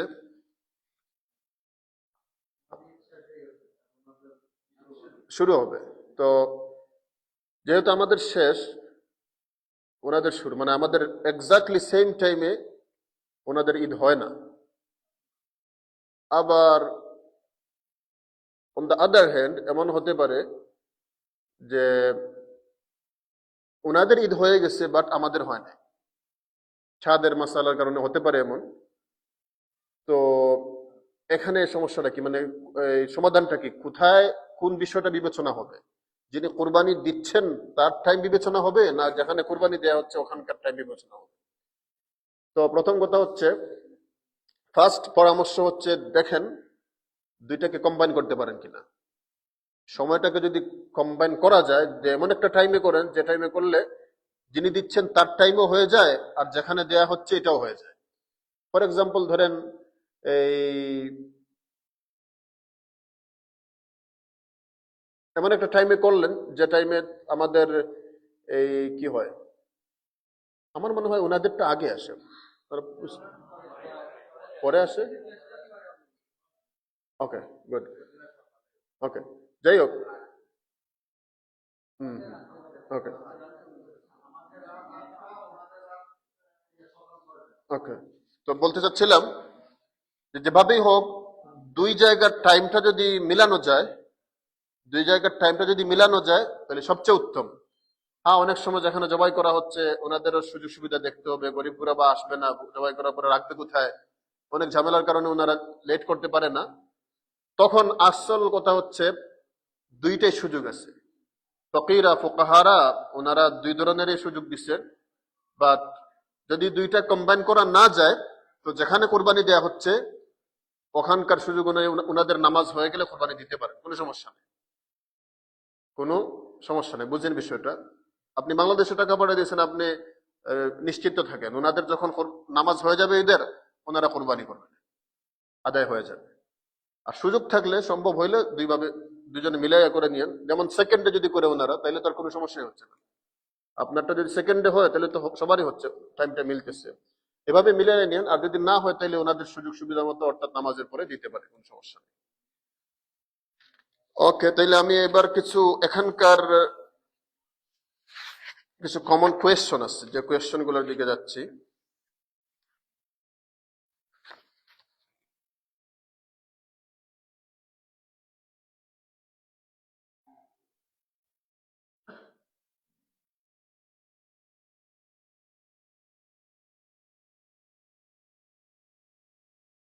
ওকে, অনেকেই আছে আমাদের ইবিটি ইউজ করে থাকে। ইবিটি ফুড স্ন্যাপস বলে না, ফুড স্ন্যাপস, অনেকের কার্ড আছে, মানে বেনিফিট, এই কার্ড দিয়ে খাওয়া দাওয়া কেনা হয়। তো অনেক কোয়েশ্চন আছে আমাদের, এই যেমন আপনার ফার্মগুলোতে হয়তো 400 টাকা আপনার কি আসলো ছাগলের দাম, আপনি ইবিটি দিয়ে দিলেন, ইবিটি দিয়ে ওরা আপনাকে ছাগলের ইয়ে দিয়ে দিবে, তাহলে আপনার কোরবানি দেওয়াটা কি ঠিক আছে কিনা? এখানে প্রথম কথা হচ্ছে, আমি আবারও বলতেছি, এটা হচ্ছে স্যাক্রিফাইস, কুরবানি। আপনি ইবিটি পয়সাটাই পাচ্ছেন সরকার থেকে, আবার এটি দিয়ে কোরবানিও করে নিলেন, আপনার গায়েই তো লাগবে না, তাহলে স্যাক্রিফাইস হইলো থেকে? এটা তো স্যাক্রিফাইস হইলই না। তো অ্যাটলিস্ট এই চেষ্টাটুকু করেন যে আমি আল্লাহর জন্য কিছু করতেছি, আমার কামানো টাকা থেকে আমি করতেছি। এটা তো এত বিশাল অঙ্ক না, আপনি এক বছরের জন্য একটু একটু করে সেভ করেন, সংগ্রহ করেন, তো ইনশাআল্লাহ আল্লাহ তাআলা বরকত দিবে, এর জন্য কিন্তু কিছু আটকে থাকবে না ইনশাআল্লাহ। হ্যাঁ, এইবার আসলো যে যদি এমন হয় যে আপনাকে ইবিটি ইউজ করতেই হবে, আপনি অপারগ, তখন আপনাকে আবার আরেকটা আমরা বলবো যে ইবিটি ইউজের জন্য আপনি এলিজিবল কিনা এই বিষয়টা আগে কনফার্ম করে নেন। অনেকে আছেন এলিজিবল না,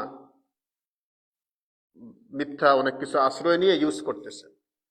যদি এমন হয় তাহলে আপনি এক তো করতেছেন কোরবানিটা স্যাক্রিফাইসও হচ্ছে না, আবার মিথ্যার আশ্রয় নিয়ে করতেছেন, সবকিছু মিলে মানে কি এমন হয়, অন্যরকম হয়ে গেল না বিষয়টা। তো প্রথম কথা হচ্ছে করেন নিজের কামানো টাকা দিয়ে, আর 2 নম্বর হচ্ছে যদি করতেই হয় তাইলে রিয়েলি এলিজিবল কিনা এই বিষয়টা খেয়াল করেন।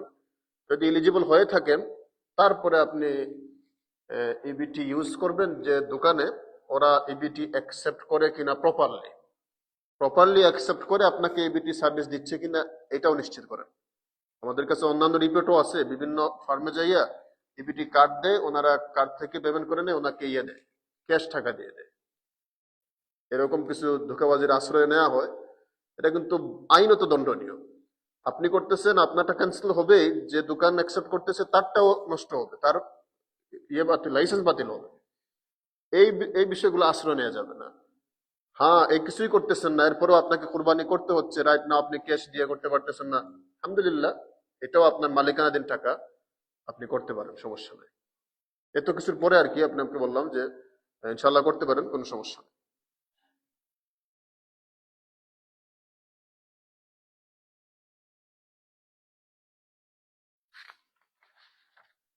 ওকে, আরেকটা কোয়েশ্চেন হচ্ছে, এই দেশে একটা ইয়ে আছে না, সুযোগ আছে, সবকিছুই ইনস্টলমেন্টস দিয়ে করা যায়। তো মাঝে মধ্যে কিছু কোয়েশ্চন আছে যে আমি যে কোরবানির পশুটা কিনবো, অনেক দাম, তো তো আমি একসাথে টাকা দিতে পারবো না, কিস্তিতে দিব, ইনস্টলমেন্টস 100 টাকা 200 টাকা 500 টাকা করে দিব, এইভাবে দিলে কি কোরবানি হবে কিনা? তো ফাইনালি কথা হচ্ছে, এই দেশটা এমন যে আপনি কাউকে টাকা ফাঁকি দিতে পারবেন না, আপনাকে টাকা যেভাবেই হোক, ইনস্টলমেন্টস হোক, যেভাবে হোক আপনাকে টাকা দিতেই হবে। তো সবচেয়ে চেষ্টা করেন, আগেই চেষ্টা করেন যে ইনস্টলমেন্টস আপনাকে দিতেই হয়, অ্যাটলিস্ট 2-3 মাস আগে আপনি এটা শুরু করেন পারচেজিংটা, তাইলে আপনার কোরবানির আগে আগে ডান হয়ে গেল। ভেরি গুড, এটাই হচ্ছে সবচেয়ে ভালো পদ্ধতি। হয়তো একসাথে আপনি দিতে পারতেছেন না, তখন দেন। ওরা ভালো সুযোগ দেয় আমাদেরকে, আপনি জাস্ট রেজিস্ট্রেশন করেন, কোরবানির দিন আপনি টাকা দিয়ে। অথবা আপনি যদি মনে করেন আস্তে আস্তে একসাথে সেভ থাকবে না, দিয়ে দেন। হ্যাঁ, কেউ যদি এমন হয় যে পারে না, বাট কোরবানি দিতে হবে, কারণ সবার হালত তো আমাদের জানা নাই কে কোন অবস্থায় আছে, তো আপনাকে অবশ্যই এই টাকাটা পে করতে হবে, না হয় আপনার কোরবানিটা বাতিল গণ্য হবে। কারণ আপনি যদি টাকা ফাঁকি দেন, এটা তো হবে না, এটা তো অন্যের মাল দিয়ে আপনি কোরবানি করলেন, এটা তো হইল না। এজন্য ইনস্টলমেন্টস এর জায়েজ আছে, বাট চেষ্টা করেন কোরবানির আগে আগে দান করার জন্য। এছাড়া যদি দান করতে না পারেন তাও সমস্যা নেই, হয়ে যাবে ইনশাআল্লাহ, বাট অবশ্যই পে করতে হবে। আরেকটা হচ্ছে, আমাদের অনেকেই বিভিন্ন গ্রোসারি স্টোরে যাই কোরবানি করে থাকেন। গ্রোসারি স্টোরে কোরবানি করে থাকেন মানে ওনারা অ্যানাউন্সমেন্ট করেন যে আমরা কি করব, এই কোরবানির সার্ভিস নিচ্ছি, শেয়ার নিচ্ছি, এত টাকা এত টাকা, এরকম কিছু। অনেকে বলছেন ছাগলে তো এরকম কিছু, এভাবে কোরবানি দিলে হবে কিনা। গ্রোসারি স্টোরে কোরবানি দেওয়ার জন্য কিছু শর্ত আছে। আপনি ওই শর্তগুলো যদি, আমি প্রথমেই বলছিলাম যে আমরা যে শরিক নির্বাচন করব, আমার শরিকগুলোকে জানা থাকতে হবে। শুধু জানা থাকলে হবে না, ওনারা ওদের ইনকাম হালাল কিনা, কারণ ওদের হালাল হওয়ার উপরে আমার কোরবানি বৈধ হওয়া অবৈধ হওয়া ডিপেন্ড হচ্ছে। আপনি গ্রোসারি স্টোরে দেন, ঠিক আছে দিতে পারেন, ওদেরকে বলবেন যে ভাই আমার শরিক কারা, এদেরকে আমাকে চিনতে হবে, আমি ওদেরকে জানতে হবে কারা আমার শরিক। এবং আপনি মানুষগুলো জানলেই বুঝতে পারবেন যে ওনাদের ইন্টেনশনটা কেমন। আমরা তো আর ভিতরে ঢুকতে পারবো না ইন্টেনশনের জন্য, বাট মানুষ চিনলে বলতে পারি আলহামদুলিল্লাহ ওরা কোরবানির জন্য কোরবানি করতেছে। তো এই বিষয়গুলো যদি আপনি কনফার্ম করতে পারেন, এই সুযোগ থাকে, তো আপনি গ্রোসারি স্টোর সার্ভিস নিতে পারেন। বাট এমনিতেই নিচ্ছে, ভাই শেয়ার কত, কোরবানি 200 টাকা দিয়ে দিলাম, কোনো খবর নাই কোথায় দিচ্ছে না দিচ্ছে। এই আমাদের আলহামদুলিল্লাহ এই দেশগুলোতে কোনো সমস্যা নাই, বাট বিভিন্ন জায়গায় এরকম দেয়, গ্রোসারি স্টোরে দিয়ে দেয়, ওরা 1 সপ্তাহ পরে দেয় এই দেশে। এবং কোরবানি আগে দিল না পরে দিল, এগুলো কোনো খবর সবর নাই। তো এই বিষয়গুলো কনফার্ম থাকলে গ্রোসারি স্টোরের সার্ভিসের জন্য আপনি দিতে পারেন, কোনো সমস্যা নাই। ফুল সার্ভিস দিয়ে আপনাকে ওনারা রেডি টু ইট এরকম রেগুলার সাইজ করে দিয়ে দিবে, কোনো সমস্যা নাই।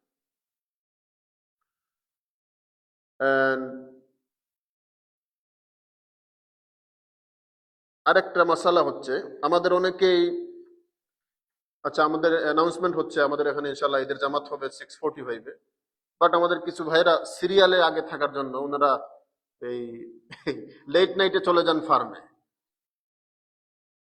লেট নাইটে ফার্মে চলে যান, যে সিরিয়াল যেন মিস না হয়, প্রথম সিরিয়াল যেন পেয়ে যায়, এজন্য ওখানে নাকি ঈদের জামাত করবে। তো এত রাশ করার দরকার নাই, আল্লাহ তাআলা তো অবশ্যই আপনাকে দিবে। আপনি সবার সাথে মিলে একসাথে ঈদের নামাজ পড়েন। আলহামদুলিল্লাহ আমাদের বাফেলোতে এই 6টা থেকে জামাত শুরু হবে। বাফেলোতে একটা জামাত দেখছি 6টায়, সবচেয়ে আর্লি জামাত 6টাতে আছে, 6:15-এ আছে, 6:30-তে আছে, 6:45-এ আছে। আপনি সবার সাথে মিলে ঈদের নামাজটা ওইভাবে পড়েন, সবার সাথে ঈদের নামাজের একটা তো আমেজ আছে অবশ্যই। এরপরে ইনশাআল্লাহ রওনা করেন, তো দেখবেন ইনশাআল্লাহ কোনো কিছু হবে না, সবকিছু হইলো। আর ওখানে গেলেন মাত্র 8-10 জন মানুষ, জামাত পড়তে পারেন, কিন্তু ঈদের নামাজের একটা আবেগ আছে, এটা হইলো না।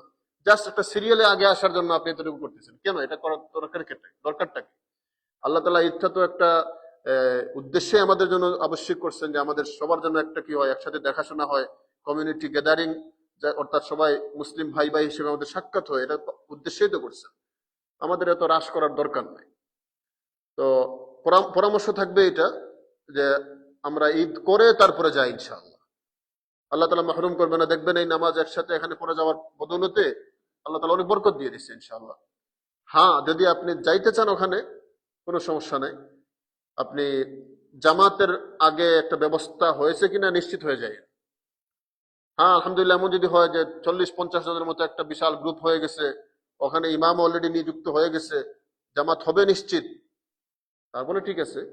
আর গেলেন 2-3 জন মানুষ, যে এখানে কোনো জামাতই নাই, কিছুই নাই, তাহলে তো সব বরবাদ হয়ে গেল, আপনি আর জামাতটাও পাবেন না কোথাও। এই জন্য সেফ হচ্ছে আপনি জামাত পড়ে যান। হ্যাঁ, যেহেতু একটা মাসালা আছে এখানে, আমাদের সবগুলো ফার্ম কিন্তু গ্রাম অঞ্চলে ইউজুয়ালি কুরবানি কে নাই, এটাকে কি বলে, ঈদ এবং জুমার নামাজ উনাদের জন্য নাই, যারা গ্রাম অঞ্চলের বাসিন্দা আবশ্যিক না, নাই না, আবশ্যিক না। তো বরং আমরা যারা এখানে আছি, আমাদের জন্য তো, আমরা তো শহরের বাসিন্দা, আমাদের জন্য জুমাও আছে, কোরবানিও আছে। আমরা বাহিরে গেলে এটা সুন্নত আছে যে আপনি গ্রাম অঞ্চলে একটু জায়গা পড়তে পারেন। তো অবশ্যই এলিজিবল আছে, বা চেষ্টা করবেন যে এখানে নামাজ পড়েই তারপরে আমরা যাবো ইনশাআল্লাহ।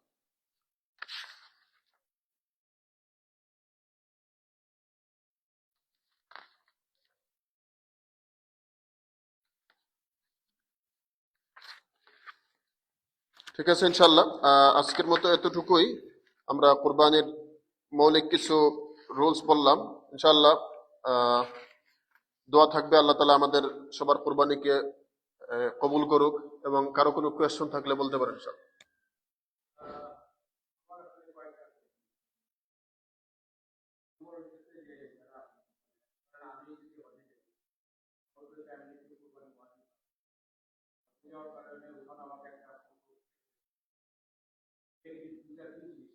দুই জিনিস,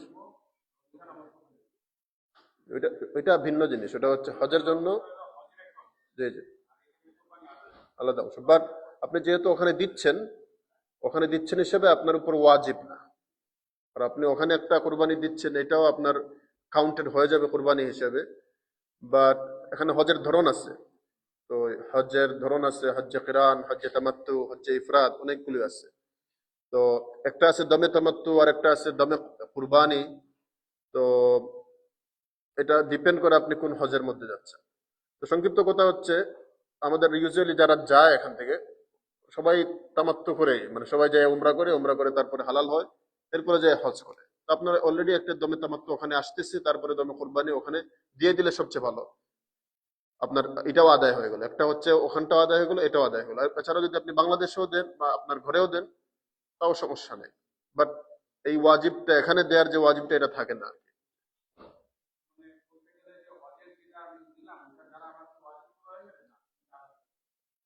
এটা বললাম না যে হজের ইয়ে হিসেবে আমাদের যে হজগুলো হয়,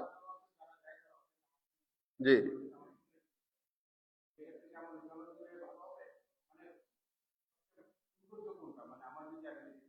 অ্যাবিলিটি থাকলে আপনি ওখানে দিবেন, তো একটা দমে তামাত্তুই দিবেন, আর একটা ব্যাগ যেখানে আসেন ওখানে দেন, অর্থাৎ আপনার বাড়িতে দেন, আর একটা আপনার কোরবানিটা দিতে পারেন। উত্তম, এটাই উত্তম। জি,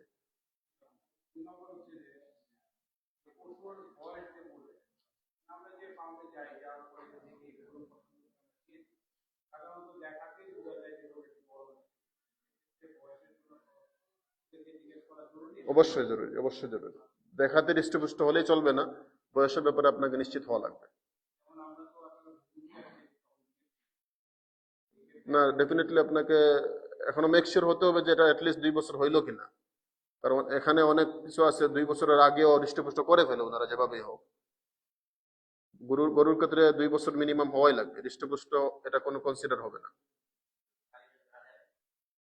ওদেরকে জিজ্ঞাসা করলে আপনার দায়িত্ব শেষ।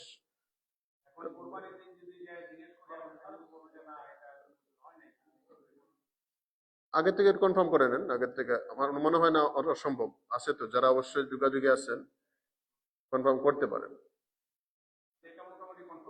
জি জি, অবশ্যই। তাকে জিজ্ঞাসা করে করে সে যদি বলে হ্যাঁ 2 বছর হয়ে গেছে, সেটা আপনার দায়িত্ব আদায়। ওকে, ভেরি গুড। এটা গুরুত্বপূর্ণ একটা প্রশ্ন আমার ছুটে গেছে। এই দেশগুলোতে এটা হয় যে শুট করে তারপরে জবাই করে। প্রথম কথা হচ্ছে, গরুকে যে শুট করে, এই শুটে কিন্তু জবাই হয় না। কিছু জানোয়ার আছে যেগুলাকে জঙ্গলি জানোয়ার বলে, জঙ্গলি জানোয়ার, অর্থাৎ এগুলো আপনার কন্ট্রোলে না। এইগুলোর জন্য আলাদা বিধান আছে। যদি কেউ বিসমিল্লাহ বলে শুট করে, আর শুটটার এই গুলিটারও ধরন হওয়া লাগবে যে এর গুলির ধারে মারা যাওয়া লাগবে, এরকম অনেক কিছু আছে। বাট গরু কিন্তু, বা আমাদের যে কোরবানির পশুগুলা, এইগুলো এইভাবে না যে এগুলাকে গুলি দিয়ে গুলির ধারে জবাই করতে হবে। এটার সিস্টেমই হচ্ছে জবাহ, নট নাহার। জবাহ করতে হবে। এখানে এগুলোকে কন্ট্রোলে আনার জন্য ওরা শুট করে থাকে। তো শুট করার পরে আমাদের নিয়ম হচ্ছে যে শুধু শুট করার কারণেই হালাল হয়ে যাবে না, বরং সাথে সাথে জবাহ করতে হবে। জবাহ করার পরেই হালাল হবে, এর আগে এটা হালাল হবে না। বুঝতে পারছেন বিষয়টা? মানে শুট করার পরে আপনাকে প্রপারলি জবেহ করতে হবে। জবেহ করলে পরে তা হালাল হবে, এর আগে হালাল হবে না। এখানে বিষয় হচ্ছে দেখার যে এটা জীবিত আছে কিনা। জীবিত থাকার আলামত হচ্ছে যদি জবাই করার পরে প্রবাহিত রক্ত দ্রুত গতিতে জীবিত জানোয়ারের মতো বের হয়, আপনি নিশ্চিন্ত থাকেন জীবিত আছে। কারণ মারা গেলে তার এই প্রবাহিত রক্তটা আর এই থাকে না, কিছু রক্ত আসে কিন্তু প্রবাহিত রক্ত আসে না। তো এজন্য সংক্ষিপ্ত কথা হচ্ছে শুট করার পরে জবাই করতে হবে এবং জীবিত থাকতে হবে। যদি জবাইয়ের আগে মারা যায় তাহলে আর হালাল হবে না। আবার অনেক সময় আছে যে ওরা কি বলে এটাকে, কি একটা করে মনে হয়? বেহুশ করে স্টানিং যেটাকে বলে, বেহুশ করে। তো সবকিছুই আপনি যদি জীবিত থাকে এবং জবাই করেন তাইলে হালাল, এছাড়া হালাল না। বাট উত্তম হচ্ছে আপনি বলবেন যে ভাই শুট করিয়ে না, আমরা ইনশাল্লাহ আছি, মানে ওদেরকে বলিয়েন যে আমরা পারবো। বাট অনেক সময় অসম্ভব হয়, ওরা করতে হয়, ওরা তো ইউজ না, তখন আপনি করতে পারেন। বাট শর্ত হচ্ছে এটা জীবিত থাকতে হবে। ফারুক ভাই, জি জি, এই তো।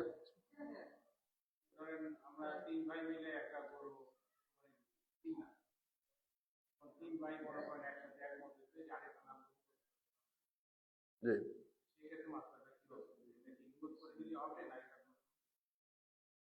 ওকে। প্রথম কথা হচ্ছে নবী করিম সাল্লাল্লাহু আলাইহি সাল্লামের নামে কুরবানি দেওয়ার বিধান কি? ওনার নামে একটা, আচ্ছা আমাদের নামাজ হবে 10:45-এ, রাইট আফটার নামাজ ইনশাআল্লাহ আমরা আমাদের ডিনার ব্যবস্থা আছে, আপনারা সবাই ডিনার শরীক হবেন। নিচে আমাদের মহিলারাও আছেন, আপনারাও ডিনার খেয়ে যাবেন ইনশাআল্লাহ। ইনশাআল্লাহ 10:45-এ জামা শুরু হয়ে যাবে। উনি মনে ওয়াশরুম করতেছে উনি।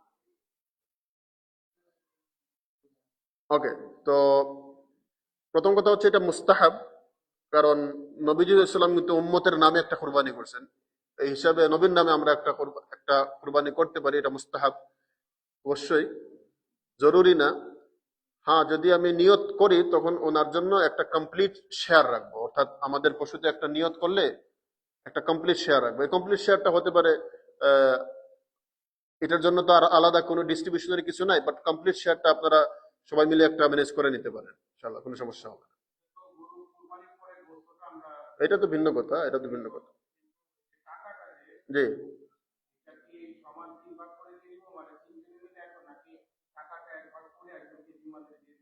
আপনি এটাকে তিনজন না, আপনাকে 4 ভাগ করে নেন।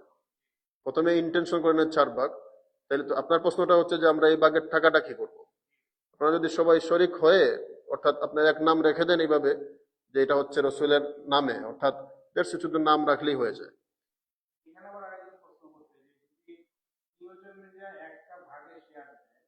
এটা হচ্ছে প্রপার শেয়ার।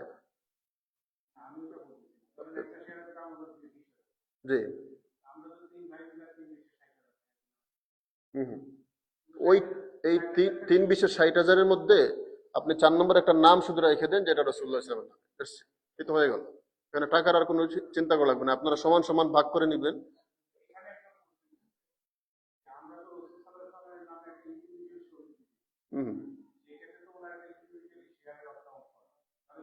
আছে, অলরেডি আছে। আপনি এই যে 3 জনের যে শেয়ার, এর মধ্যে চতুর্থ একটা শেয়ার করে নিচ্ছেন, এর মধ্যে তো আছে।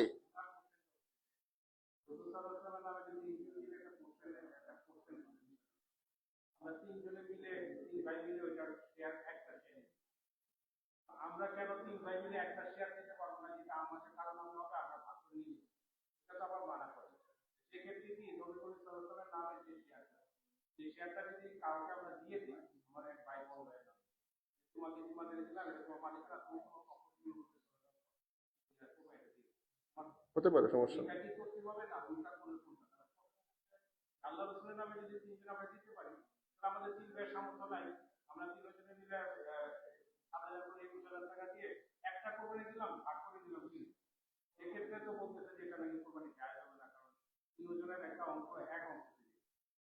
আচ্ছা শুনুন, এটা হচ্ছে আপনি যখন মালিক হয়ে আপনার একটা শেয়ার নিচ্ছেন, ওই ক্ষেত্রে হচ্ছে একটা মাসালা। রাসূলুল্লাহ সাল্লাল্লাহু আলাইহি ওয়াসাল্লামের নাম নেওয়ার নামে একটা শেয়ার নামের হচ্ছে জাস্ট সওয়াবের অংশ। সওয়াবের অংশের জন্য আর এত কোনো সমস্যা নাই। 3 ভাই 3 ভাগের নাম নিচ্ছেন, এটা তো হচ্ছে আপনাদের প্রপার শরিকি, আর্থিকভাবে আপনারা শরিক হয়েছেন সমান সমান ভাবে। আরেকটা নাম বরকতের জন্য নিয়ে নেন, রাসূলুল্লাহ সাল্লাল্লাহু আলাইহি ওয়াসাল্লাম নেওয়ার একটা নাম, দেশে ইন্টারন্যাশনাল করলে হয়ে যাবে, কোনো সমস্যা নেই।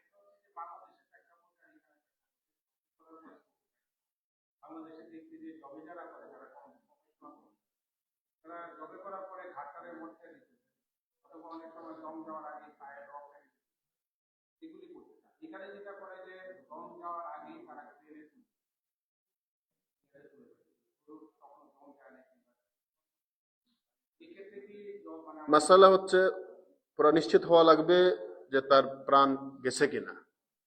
আর যদি প্রাণ চলে যাওয়ার নিশ্চয়তা হয়ে যায় তারপরে ইনশাল্লাহ আপনি অন্যগুলো করেন। যখন ওর দম যায় না, এই সুযোগটা দেয় না, আপনি রিকোয়েস্ট করতে পারেন, ওরা তো আর এগুলো বুঝে না। আপনার পক্ষ থেকে আপনি রিকোয়েস্ট করেন যে ভাই এটা একটু সময় দেন, তো ইনশাল্লাহ মানলে তো আলহামদুলিল্লাহ, আপনার জিম্মাদারি আছে, রিকোয়েস্ট করতে পারেন।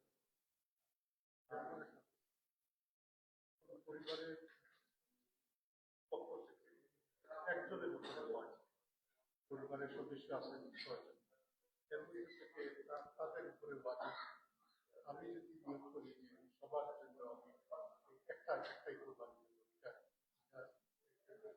ওকে, আসলে তো ওয়াজিব যার উপর তার পক্ষ থেকে আদায় হচ্ছে, যার উপর ওয়াজিব ওনারটাই আদায় হচ্ছে। আর বাকি আর কি আমাদের 7টা নাম নেওয়ার সুযোগ আছে বিদে আরো 6 জনের অনেকে জিন্দা মুদ্দা অনেকেরই নাম নিয়ে থাকে, ওনাদের তো আদায় হচ্ছে না, আপনি ওনাদেরকে শরিক করতেছেন, এই তো জাস্ট এতটুকুই। হ্যাঁ, যদি এমন হয় যে ওনাদের উপর ওয়াজিব ছিল তখন আপনি ওনাদের নাম নিচ্ছেন কিন্তু ওনারা আর্থিকভাবে শরিক না, তখন আপনি ওনাদের থেকে অনুমতি নিতে হবে যে আমি আপনার নামে কোরবানি দিচ্ছি। তখন উনি অনুমতি দিলে তো ওনার পক্ষ থেকে দিতে পারেন, এটা আপনার পক্ষ থেকে হয়ে যাবে, কোনো সমস্যা নেই, ওনার পক্ষ থেকেও আদায় হয়ে যাবে, বাট অনুমতি সাপেক্ষে। আরেকটা প্রশ্ন হলো, ঈদের দিন যদি মানে শুক্রবার থাকে তাহলে কি মানে জুম্মা আমরা করতে হবে? অবশ্যই, অবশ্যই করতে হবে। ঈদের দিন জুম্মা হলে জুম্মা এক জিনিস, ঈদ আর এক জিনিস। একটা হাদিসের মধ্যে আছে, সুযোগ ছিল ওই গ্রাম এলাকা থেকে যারা বেদুইন আসতেছে, ওরা অনেক কষ্ট করে আসে শুধু ঈদের জন্য, ঈদ পড়লো সকালবেলা আফটার ফজর, আর জুমা ওই অনেক দেরিতে, ওনারা আবার চলে গিয়ে আবার ওখান থেকে ফেরত আসা ওনাদের জন্য কঠিন ছিল, ওনাদের জন্য আল্লাহ রসুল একটা ছাড় দিছিলেন, সবার জন্য না। ওকে, আমাদের আসলে নামাজের সময় হয়ে গেছে। আর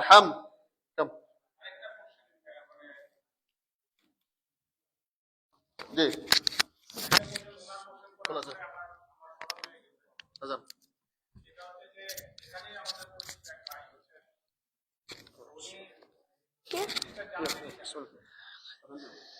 الله أكبر الله أكبر الله أكبر الله أكبر أشهد أن لا إله إلا الله أشهد أن لا إله إلا الله أشهد أن محمدا رسول الله أشهد أن محمدا رسول الله حي على الفلاح حي على الصلاة حي على الصلاة حي على الفلاح حي على الفلاح الله أكبر الله أكبر لا إله إلا الله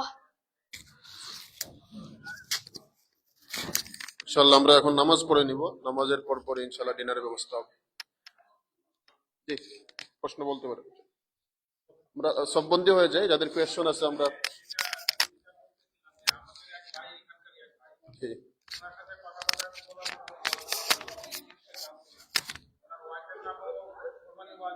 হ্যাঁ,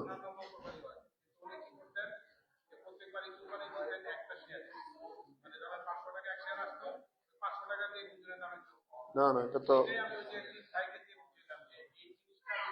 মানে এটা অবশ্যই মানে এক শেয়ারে এমন দুইজন তো কোনোভাবেই দুইজন শরিক হতে পারবে না, এক শেয়ারে দুইজন শরিক হলে এটা আদায় হবেই না, ওয়াজিব কোরবানি আপনার আদায় হবেই না। আর আপনি যেটা বলছিলেন যে রসুলের নামে যা সওয়াবের জন্য, এটা ভিন্ন। জি জি জি জি জি অবশ্যই। জি, আরো প্রশ্ন।